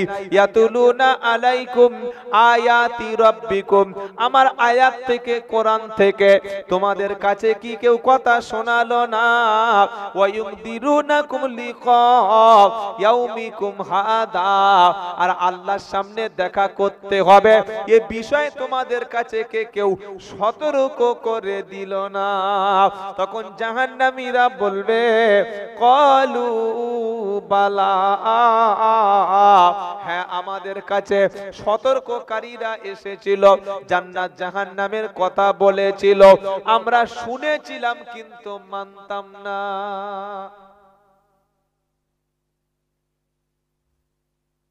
শুনেছিলাম মানতাম না। যারা ছেঁচড়ের মতো কুকুরের মতো ঘুর ঘুর করছিল সন্ধ্যা থেকে, মালগুলো কোরআন শুনেছে তো? ওদের কানে আওয়াজ যায়নি? গেছে, খাচ্ছে, চানাচুর খাচ্ছে, বাদাম খাচ্ছে, জলসায় এসছে। কোথায় এসছে বলো? তুমি ছাগল, একটা ছাগল, পাঁঠা। তা না হলে কোরআনের মজলিস বাদ দিয়ে তুমি ঘোরো কিভাবে? তুমি মানুষ এখনো হওনি, তুমি মানুষ হবে না, তুমি জানোয়ার। এটা আমার কথা নয়, আল্লাহর কথা। ওয়ালাকাদ জারানা লিজাহান্নামা কাসীরাম মিনাল জিন্নি ওয়াল ইনস লাহুম কুলুবুন লা ইয়াফকাহুনা বিহা ওয়া লাহুম আইনুন লা ইবসিরুনা বিহা ওয়া লাহুম আযানুন লা ইবসিরুনা বিহা উলাইকা কাল আনআম বাল হুম আদাল উলাইকা হুমুল গাফিলুন। 9 নম্বর পারা সূরা আরাফের 179 নম্বর আয়াত 13 নম্বর পৃষ্ঠার 1 নম্বর লাইন। এরপরে যদি বিশ্বাস না হয় কোরআনটা খুলে মিলিয়ে নিন। আল্লাহ বলছেন বেশিরভাগ সংখ্যক মানুষ আর জিন জাহান্নামে যাবে। জাহান্নামীদের সংখ্যা কম না, কি হবে? বেশি। জাহান্নামে যারা যাবে তাদের সংখ্যাটা অনেক বেশি। মানুষ আর জিনদের মধ্য থেকে যারা জাহান্নামে যাবে তাদের সংখ্যাটা সবচাইতে বেশি। কেন যাবে? অন্তর থেকে, দিল থেকে, মন থেকে ভেবেও ভাবে না, চোখ থেকে দেখেও দেখে না, কান থেকে শুনেও হারামখোরগুলো শোনে না। একটা কুকুর, কুত্তা,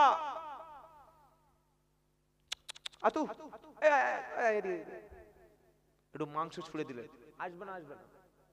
জোরে বলুন, আসবে। একটা ছাগলের মুখে দুটো ঘাস, আসবে না? আসবে না? আসবে। একটা গরুর মুখে কিছু খড়টা ধরো, হাম্বা হাম্বা করে ছুটে আসবে। ও কিন্তু জানোয়ার, ও পশু, ও কুত্তা, ও শূকর, ও গাধা, ওর নাম হচ্ছে জানোয়ার। ওর মুখে খাবার ধরলে, মালিক ডাকলে ছুটে আসে কি আসে না? কুকুরকে, শূকরকে, গাধাকে, ঘোড়াকে, জন্তুকে মালিক ডাকলে ছুটে আসে, যেহেতু মালিক ডেকেছে। কে ডেকেছে বলুন? মালিক ডেকেছে। এই ঘর টাকা তৃণমূলের পার্টি অফিস? সিপিএম এর, তবলিগ জামাতের ঘর, পূর্বার পীর সাহেবের ঘর? আমার আল্লাহর একটা ঘর, জোরে বলুন সুবহানাল্লাহ। এটা মালিকের ঘর। মালিক কে? মালিক কে? মালিক ইয়াউমিদ্দিন, বিচার দিনের মালিক। আজানটা যখন হয় মালিক তখন বলছে আমার গোলামদের ডেকে নাও। আল্লাহু আকবার, আল্লাহু আকবার। ছাগল, কুকুর, শূকর, গাধা, ওদের কানের মধ্যে একটা আওয়াজ যাচ্ছে, কিছুটা হচ্ছে। তুমি মুসলমান বলে দাবি করো, তুমি দোকান ছেড়ে বার হতে পারোনি, তুমি কুকুরের চাইতে আরো খারাপ। আমার ভাষা নয়, আল্লাহর ভাষা। মালিক তোমাকে ডেকেছিল, মালিক তোমাকে সাড়া দিয়েছে। হাইয়া আলাস সালাহ, এসো, চলে এসো, নামাজের দিকে এসো, আল্লাহর দিকে এসো, পবিত্রতার দিকে এসো, আল্লাহর দিকে এসো। বলে না? বলে না? একবার না দুবার? হ্যাঁ, দুবার। তারপরে আবার বলছে হাইয়া আলাল ফালাহ, মঙ্গল, কল্যাণ, লাভ, প্রফিট যেদিকে আছে সেদিকেই এসো। সুবহানাল্লাহ বলে। আবার বলছে আল্লাহু আকবার, আল্লাহু আকবার। সবচাইতে বড় আল্লাহ, মহান আল্লাহ, গ্রেটেস্ট আল্লাহ, আল্লাহর দিকে এসো। লা ইলাহা ইল্লাল্লাহ, তিনি ছাড়া কোনো ইলাহা নাই। এটা শোনার পরে যে মুসলমান ঘর থেকে বার হয় না, এই মুসলমানের জানাজা দিয়ে কাফন পরিয়ে কবরে ভরে দিলে ফেরেশতারা ছাড়বে। সারা জীবন পানি নিল না, সারা জীবন বাপ মাকে ভাত দিল না, পেটে গ্যাস হবে এই ওসিলা দিয়ে রমজানে রোজা রাখলো না, মিথ্যা কথা বললো, সুদের মাল খেলো, ঘুষ খেলো, জেনা ব্যভিচার করলো, এ লোকটা মরণের পরে জানাজার নামাজ হয় কি হয় না? হয়, হয়, হয়। গোসলটা দেওয়া হবে, সাদা কাপড়ের কাপড় পরিয়ে এবার সকলে কাঁধে তুলে নিয়ে কলেমা শোনাচ্ছে, নাচাতে নাচাতে কবরের দিকে নিয়ে যাচ্ছে আর বলছে লা ইলাহা, এই ছেলে কলেমা পড়ে, লা ইলাহা ইল্লাল্লাহ। মাইয়াত বলছে এইরকম চিটিংবাজি আমার সঙ্গে করতে পারলি? এত বড় চিটিংবাজ তোরা? তোদের পাশে বাড়ি ছিল, জ্যান্ত অবস্থায় কলেমার দাওয়াত দিলি না, একসঙ্গে বসে চা খেয়েছি, একবারও কলেমা শোনালি না, মসজিদে কলেমার বাণী শোনানো হয়েছে, সেদিকে আমাকে ডাকলি না, পাশাপাশি জমি ছিল, কোনোদিন কলেমা জ্যান্ত অবস্থায় বললি না, আর মরণের পরে যখন শোনাচ্ছিস রে ভাই, এখন শুনিয়ে আমার লাভ। কলেমা শোনাচ্ছে, মাইয়াতকে কবরে শুয়ে দিচ্ছে, ওই সময় একটা দোয়া পড়া হয় কি হয় না? কি দোয়া বলো?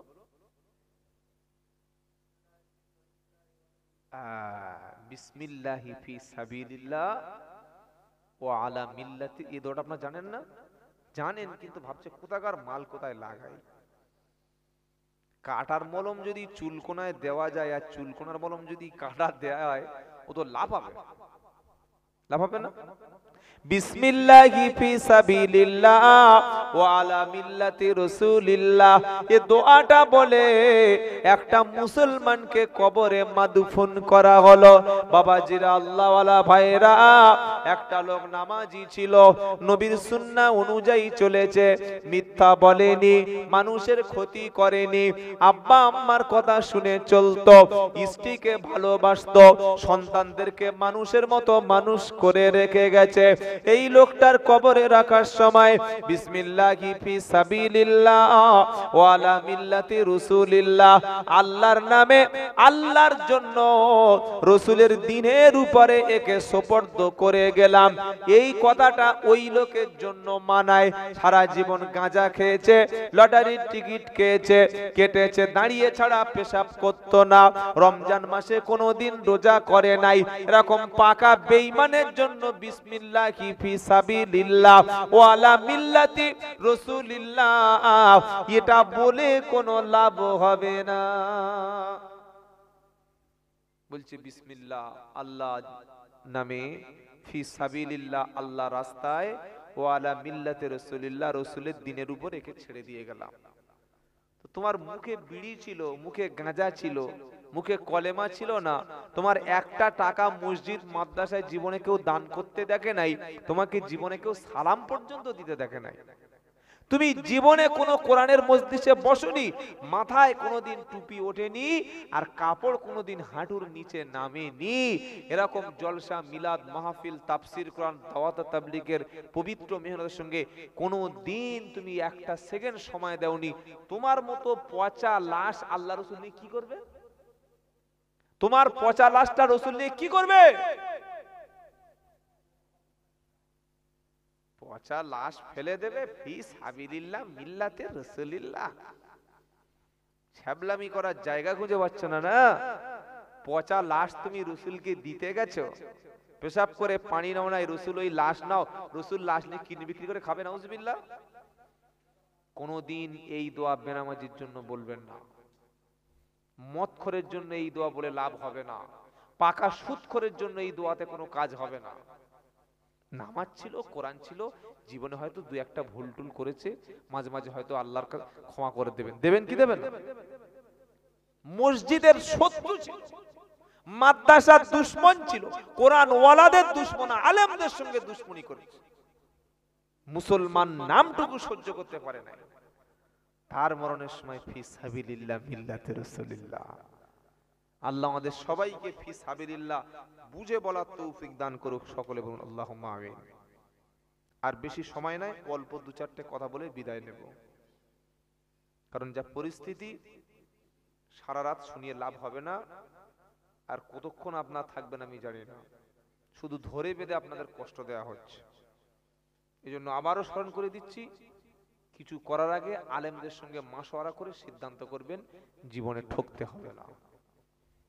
আর যে নিয়ত আজকের করে নিয়েছি সেটা আমি বলে দিয়ে যাই, এটা আজকের এই নিয়তটা এখানে এসে করলাম, আমি যতদিন পৃথিবীতে বেঁচে থাকবো, 10 বছর বাঁচি, 20 বছর বাঁচি, আর একদিনও বাঁচি, রাত 1টার পরে জীবনে আর জলসা আমি করব না, এই নিয়তটা আজকের আমি এখানেই বসে করে নিলাম ইনশাআল্লাহ। তাতে বাড়ি ঘুমোই তাও আমার ভালো। কেন? আমি এতদিন যা বুঝেছিলাম ওটা আমার ভুল ধারণা ছিল। কারণ 1টার পরে মানুষের কাছে দিনের কথা বলা মানে দিন ইসলামকে মানুষকে জোর করে চাপিয়ে দেওয়ার মতো হয়। কি বলছি বুঝতে পারছেন না? আপনারা শুনছেন, আপনাদের দেখে আমার সত্যি খুব কষ্ট লাগছে। ঘুমে টলছেন, তারপরে উঠতে পারছেন, সব চলে গেলে লোক কি বলবে? আর কমিটি লোকরা দাওয়াত করে ভাবছে যে পয়সাটা বেকার যাবে, যা হোক কিছুক্ষণ চলুক। কি বুঝলেন? এটা আমাদের বাবাজিরা, আল্লাহ ভাইরা, সারা রাত জলসা শুনবো কিন্তু ফজরের নামাজ কাজা করব, এই টেন্ডেন্সি যেন না থাকে। আগে নামাজ, আগে কি? নামাজ। নামাজ ছাড়বেন না, নামাজ ছাড়বেন না, কোরআন ছাড়বেন না, মসজিদ ছাড়বেন না, আলেম ছাড়বেন না, দাওয়াত ছাড়বেন না, ওলামা ছাড়বেন না, তাবলীগ ছাড়বেন না, দ্বীনি মার্কাজ ছাড়বেন না। ইনশাআল্লাহ বলুন দেখি, তবে কামিয়াব আসবে, তবে জীবনে হেদায়েত আসবে। এর বাইরে কোনো হেদায়েত নাই। লম্বা চওড়া সুর বয়ানে কোনো হেদায়েত নাই। একটা দায়ীর কথা বলছি শুনেন। মাওলানা তারিক জামিল হাফেজাহুল্লাহ নাম শুনেছেন? শুনেন নাই? পাকিস্তান। উনি একদিন এক জায়গায় দাওয়াতে গেছেন। দাওয়াতের কাজে গিয়ে একটা ক্লাবে তিনি দাওয়াত দিতে গেছেন। ক্লাবটা হচ্ছে নাইট ক্লাব। কি ক্লাব বললাম? নাইট ক্লাবে কি হয় জানেন? নারী আর পুরুষ এক জায়গায় এসে ড্যান্স করে, মদ খায়, উলঙ্গ নাচে, শেষে আরো নোংরা কাজ করে। তিনি ওই ক্লাবে গিয়ে ডাকলেন, একজন যুবক এসে বলছে, কে? বললে, আমি মোহাম্মদ তারিক জামিল। কি ব্যাপার? টুপি দাড়ি পাঞ্জাবি নিয়ে ক্লাবে কেন? এখানে এসেছেন কেন?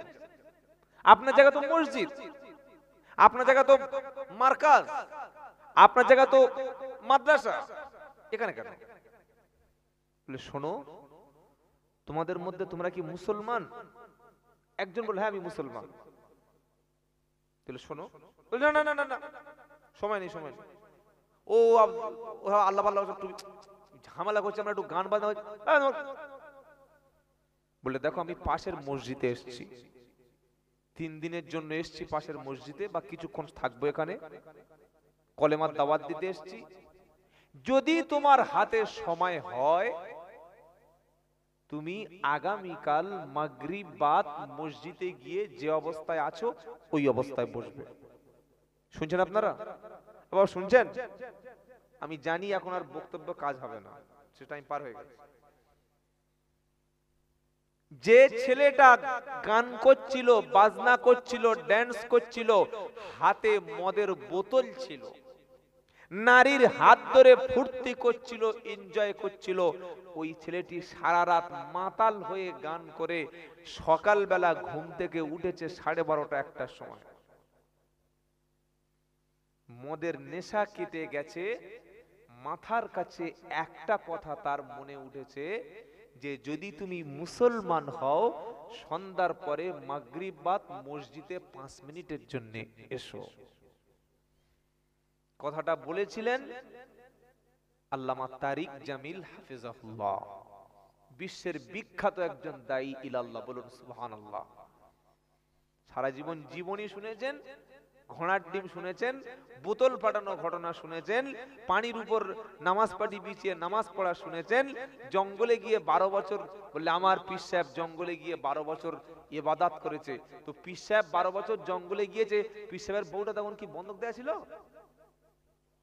জঙ্গলে 12 বছর যখন গেছিল, পীর সাহেবের উপরে জুমার নামাজ ফরজ ছিল না? ছিল কি ছিল না? জামাতে নামাজ পড়া ওয়াজিব ছিল না? রমজানে রোজা করা ফরজ ছিল না? তো জঙ্গলের মধ্যে মসজিদ আছে? আর যদি কোনো লোক 12 বছর জঙ্গলে যায়, তার বিবির হকটা কি এসে জিবরাইল আদায় করেছে? বাঁচা গল্প বলে দিল, লোক বলল চল। মানুষদেরকে মিথ্যা কথা বোঝানো হয়েছে, জঙ্গলে না গেলে নাকি পীর হয় না, জঙ্গলে না গেলে নাকি ওলি হয় না। এটা পুরো পিওর 100% মিথ্যা কথা। ইসলামে সন্ন্যাসীর কোনো জীবন যাপন নাই, ইসলামে সন্ন্যাসী নাই। আল্লাহর নবীর কাছে 3 জন ব্যক্তি গিয়ে বলছেন, রসুলের আমল বলুন। আয়েশা সিদ্দিকা বলেন, নবী নামাজ পড়ে, আবার মাঝে মাঝে রাতে একটু ঘুমায়, আমাদের সাথে সময় দেয়, মাঝে মাঝে রোজা করে, মাঝে মাঝে রোজা ছেড়ে দেয়। 3 জন বলল, কি বললেন? আল্লাহ নবীর এই আমল? 3 জনে বার হয়ে যাচ্ছে রুম থেকে, আলোচনা থেকে, পর্দার আড়াল থেকে। বলছে, একজন বলল আমি জীবনে বিয়েই করব না, আর একজন বলছে আমি রোজাই ছাড়বো না, সারা বছর রোজা করব, আর একজন বলছে আমি তাহাজ্জুদ কাজা করব না। আর ওই এট দা টাইম আল্লাহ নবী সাল্লাল্লাহু আলাইহি ওয়াসাল্লাম ওই সময় প্রবেশ করছে। এই তোমরা দাঁড়াও, কি বলছিলে? বললেন, না হুজুর, আমরা নিয়ত করেছি আমি সারা জীবন বিয়ে করব না, কারণ বিয়ে করলে বউয়ের পিছনে সময় দিতে হবে, আর যদি রাত্রেবেলা তাহাজ্জুদ না পড়তে পারি। আরেকজন বলল আমি সারা দিন রোজা করব, সারা বছর রোজা। আর একজন বলল আমি সারা রাত নফল পড়ব। নবী বললেন, তোমরা কি আমার চাইতে বড় বুজুর্গ হয়ে গেছো? কারণ আমি নবী রোজা করি, আবার মাঝে মাঝে রোজা ছাড়ি, আমি তাহাজ্জুদ পড়ি, আবার বিবির সাথে সময় দিই, আমি সারা রাত কিন্তু জাগি না, আর সারা বছরও আমি রোজা। নবী 3টে রোজা করতেন মাসে মাসে। আর নিকাহু মিন সুন্নতি ফামান রাগিবা আন সুন্নতি ফালাইসা মিন্নি, বিয়ে করা আমার সুন্নাত, যে করলো না সে আমার উম্মত না। সুতরাং আমি ঘুমাই আবার নামাজ পড়ি, একটানা সারা রাত নামাজ পড়ি না, একটানা প্রতিদিন রোজা করি না। বিবিরও হক আছে, বাচ্চারও হক আছে, শরীরেরও হক আছে। সুতরাং 12 বছর পীর সাহেব জঙ্গলে গিয়ে আমার ইবাদত করে উনি পীর হয়ে গেছে, এটা পাকা চিটিং বাজের কথা। 12 বছর জঙ্গলে যদি থাকলো তো জুমার নামাজটা পীরের উপরে ফরজ কি ফরজ না? জুমার নামাজ কোথায় পড়েছে? কোথায় পড়েছে জুমার নামাজ? যে জুমার নামাজ পড়ে না সে পীর? যে জুমার নামাজ পড়ে না সে পীর? এই ভণ্ডামিগুলো চলছে। কদিন আগে একটা বক্তা বক্তব্য করছে, বলছে যদি কেউ কারো সাপ টাপ কাটে, সাপ কাটে বোঝেন? সাপে সাপে বোঝেন না? সাপে যদি কারো দংশন করে, আচ্ছা ধরুন আপনার সাপে কামড়ে, কেউটো সাপ, আপনি কোথায় যাবেন? আপনারা কোথায়? মসজিদে যাবেন, তাই তো? সাপে যদি কারো দংশন করে, কেউটো সাপ, আপনি কোথায় যাবেন? কাছাকাছি ক্যানিং হসপিটাল, বারুইপুর হসপিটাল, ওখানে সাপের অ্যান্টিভেনাম বলে একটা ভ্যাকসিন আছে, অ্যান্টিভেনাম। এক বিখ্যাত হুজুর, নামটাম বলবো না, বলছে সাপে যদি কারোর কামড় দেয় সে আমার কাছে চলে আসবে, আমার বাড়িতে চলে আসবে, আমি হুজুর থুতু লাগিয়ে দেবো, সঙ্গে সঙ্গে সুস্থ হয়ে যাবে। সুবহানাল্লাহ বললেন না? হ্যাঁ? আর মুরিদ যারা ছিল, নারায়ে তাকবীর, হুজুর বলেছে মানে ঠিক। তোমার যে মাথায় ও পাকড়ি পরিয়ে ব্যবসা করে খাচ্ছে, তুমি শালা বুঝতে পারো নাই, তোমার যে ঠকিয়ে গেছে। আল্লাহর নবী তিনি সবচাইতে জ্ঞানী মানুষ, সবচাইতে ভদ্র মানুষ। আল্লাহর নবী সাল্লাল্লাহু আলাইহি ওয়াসাল্লাম তিনি অমুসলিম ডাক্তারের কাছেও চিকিৎসা নিতে বলেছেন না বলেননি? বলেছেন। রোগ হলে ডাক্তার দেখানোর কথা, চিকিৎসার কথা ইসলামে আছে। সাহাবারাও চিকিৎসা গ্রহণ করেছেন। যখন আমি বলবো সাপে কামড়ালে হসপিটালে যাবে না, আমার বাড়িতে এসো, আমার মুখে থুতু দিলে সুস্থ হয়ে যাব, আমি চিকিৎসা বিজ্ঞানের বিরুদ্ধে কথা বললাম, আমার জেল হবে। আমি দেশের আইনের বিরুদ্ধে কথা বললাম। কেন? আমাদের গেঁয়ো এলাকায়, অশিক্ষিত এলাকায়, মূর্খ এলাকায়, যেখানে শিক্ষার আলো পৌঁছায়নি, সেই এলাকাগুলিতে আগে এক সময় সাপে কামড় দিলে গুনুনি তান্ত্রিক ওঝার বাড়িতে যেত। যেত না? যেত না? গুনুনি কি করত? গুনুনি বলতে ওর এখানে একটা তাগা বেঁধে দিবি, যেখানে কামড়েছে সেখানে একটা তাগা বেঁধে দিবি, তাহলে বিষ আর উপরে উঠবে না। আর বিষ যদি ব্রেনে না উঠতে পারে, মাথায় বিষ উঠলে লোকটা আর বাঁচবে না।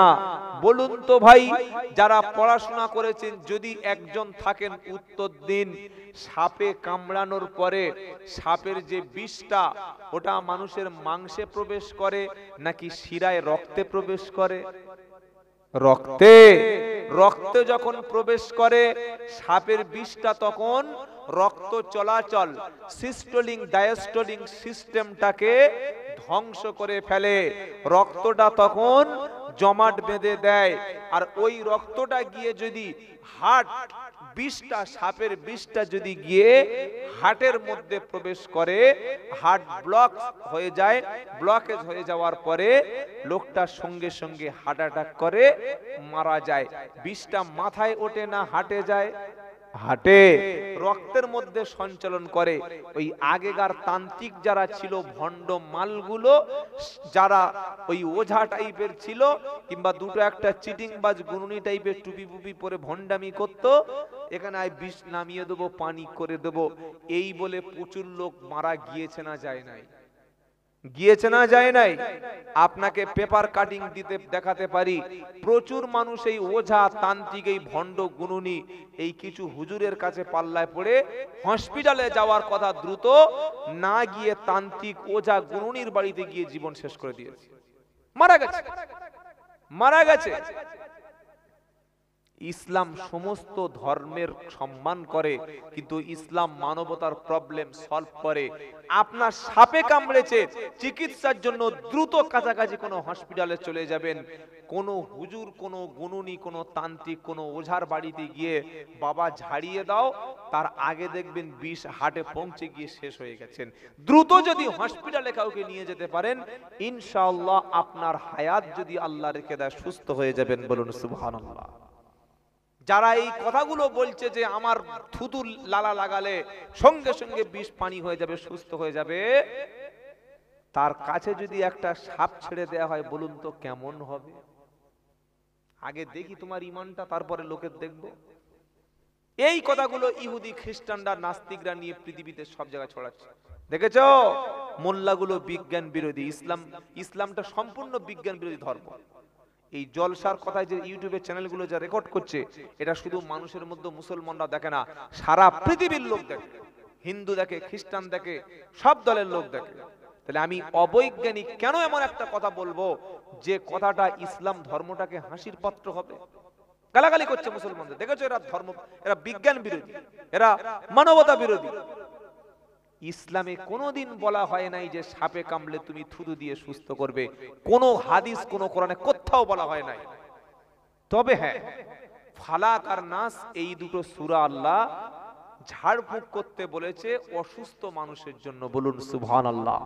কিন্তু সাপে কামড়ের মতো মারাত্মক মৃত্যু যাত্রীকে ঘরে আটকে রেখে পীরকে দিয়ে ঝাড়াবেন, তান্ত্রিককে দিয়ে ঝাড়াবেন, গুণুনিকে ঝাড়াবেন।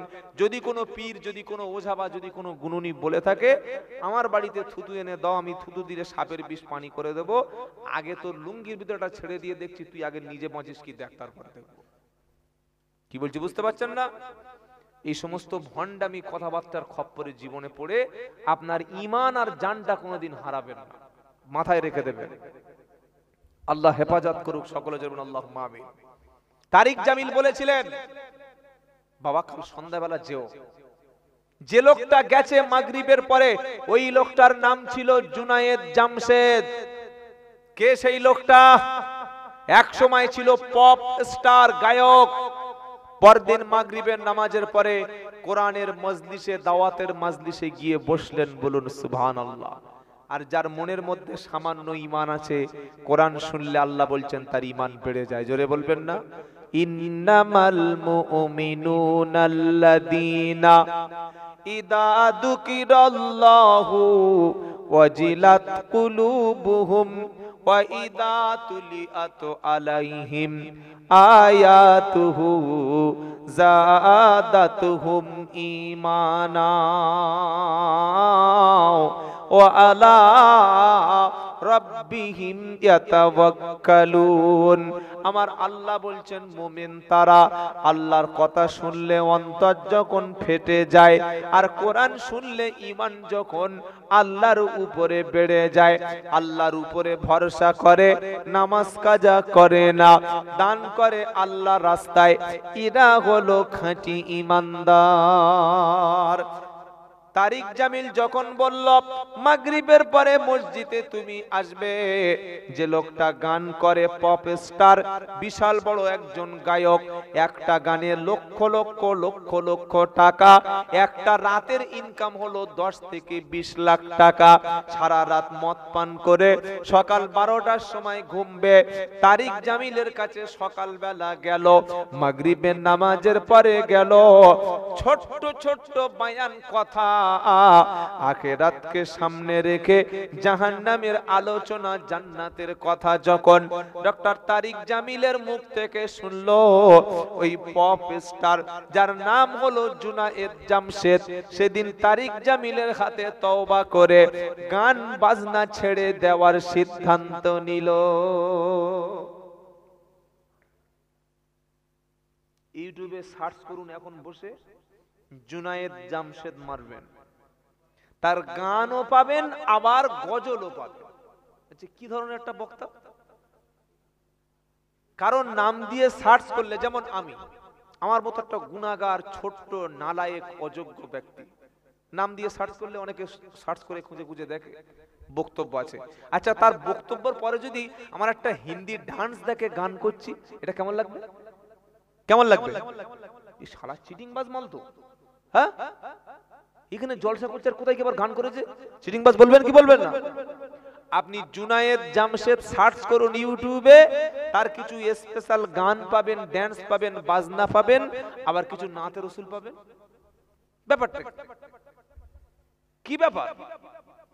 যতদিন তিনি কোরআনের দাওয়াতের কাছে আসে নাই, ততদিন তার গানগুলো, তার বাজনাগুলো, তার সমস্ত পাপের আড়তগুলো সব ইউটিউবে ভিডিও আপলোড হতো।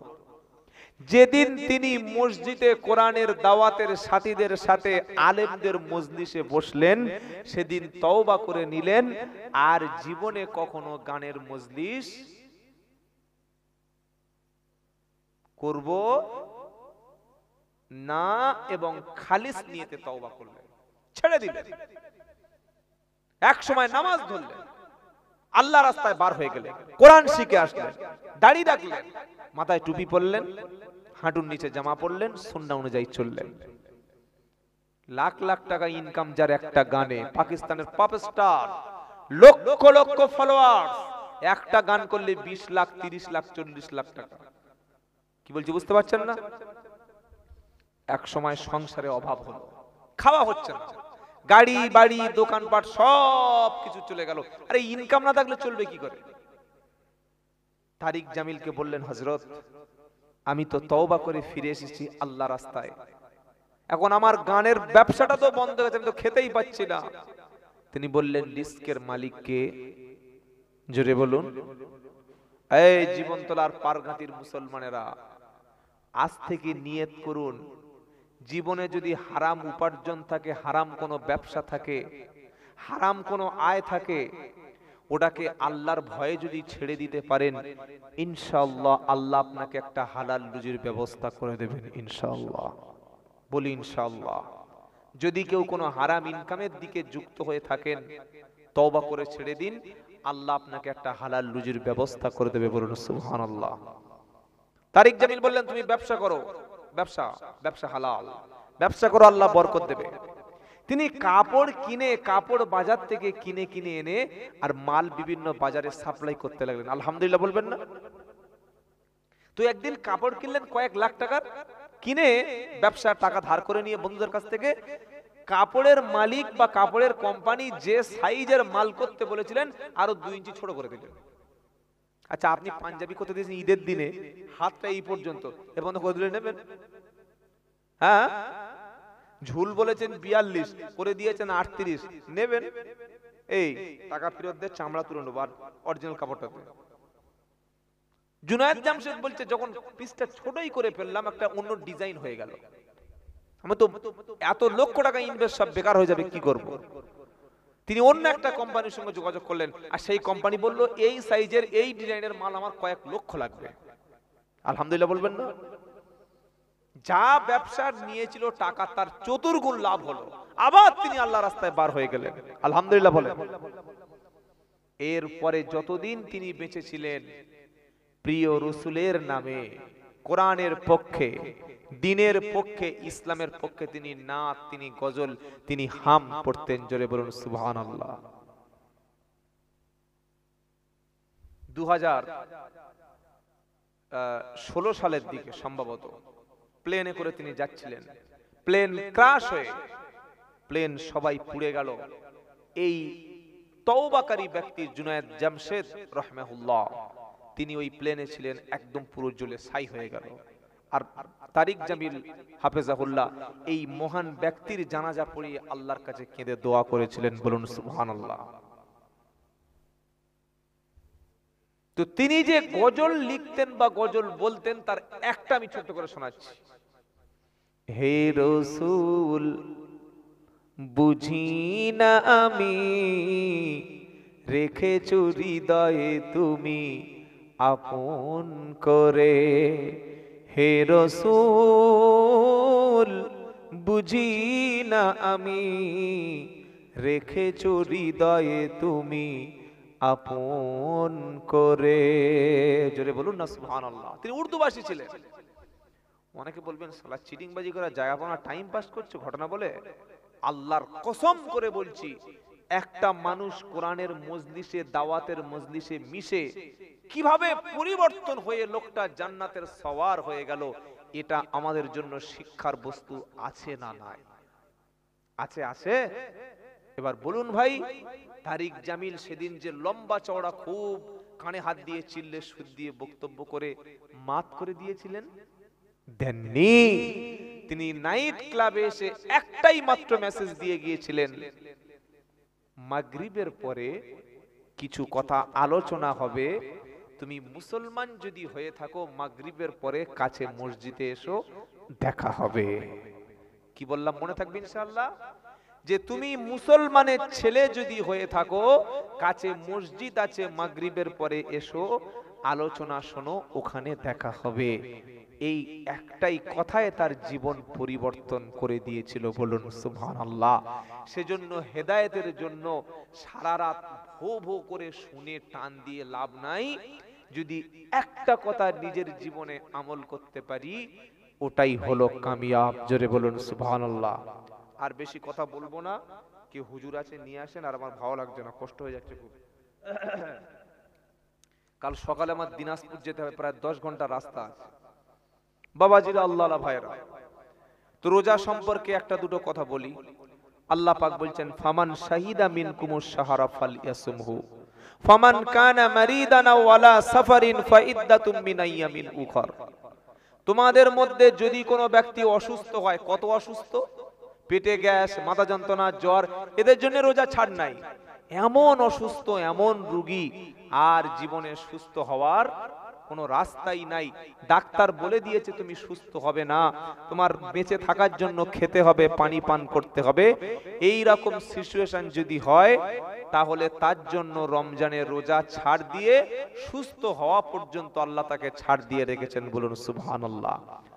আর বাড়ির মেয়েদের, মহিলাদের রোজা চলছে, রমজানের রোজা রেখেছে, একটা মেয়ে সাহারি খেয়েছে, হঠাৎ সকাল 10টার সময় তাদের যে মাসিক যে রোগ আল্লাহ দিয়েছে হঠাৎ চালু হয়ে গেছে, সে কি রোজা করবে?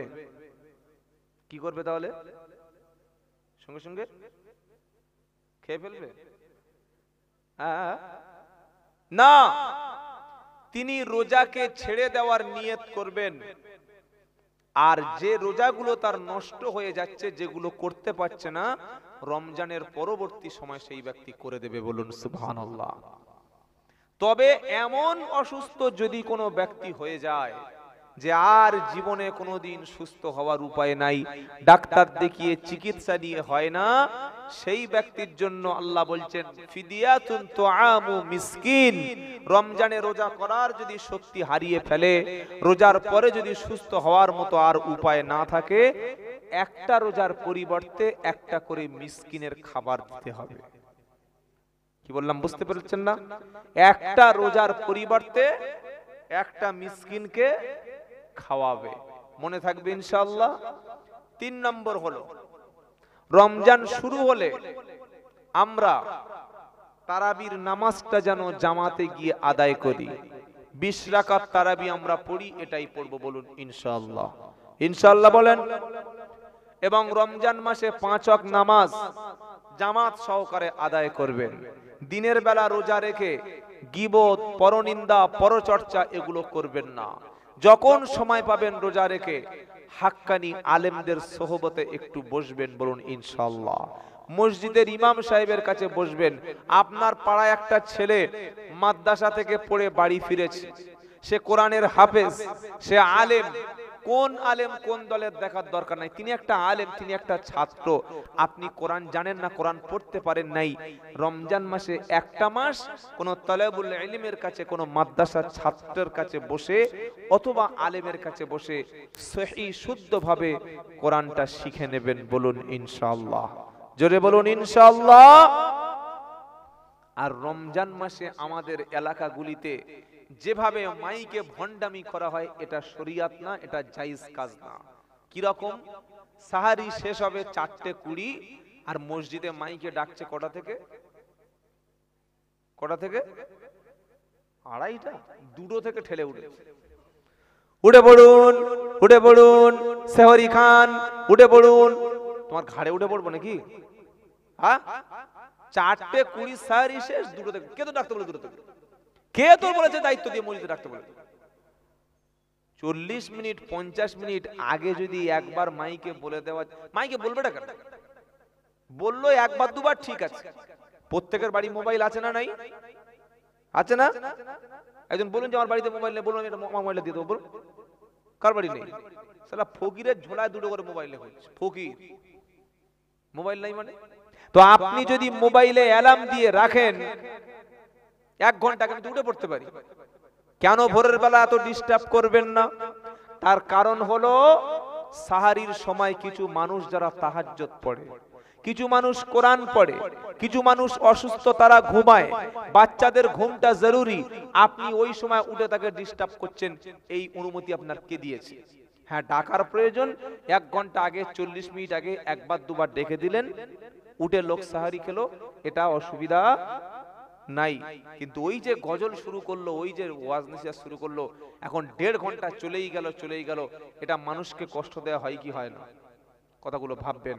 আল্লাহ তাআলা আমাদের সবাইকে পবিত্র রমজানুল মুবারক মাসে খতমে তারাবি, তারাবির নামাজ, সাহরি, ইফতার এগুলো সঠিকভাবে আদায় করার তৌফিক দান করুন। সকলে বলুন আমিন। রমজানের 2টো আমল, এক দিনে রোজা আর রাতে কোরআন তেলাওয়াত, বলুন ইনশাআল্লাহ। আল্লাহ তৌফিক দিন। ওমা আলাইনা ইল্লাল বালাগ। অনেক আজে বাজে বড় বড় কথা বলে ফেলেছি, আপনারা আল্লাহর রাস্তায় ক্ষমা করে দেবেন ইনশাআল্লাহ বলেন। যারা চুপচাপ আছে বললে হুজুর দাঁড়াও, তুমি মরলে তোমার যা বদদোয়া হবে। ক্ষমা করে দিয়েছেন তো ভাই? ঠিক করে বলছেন তো? আল্লাহ তৌফিক দান করুক।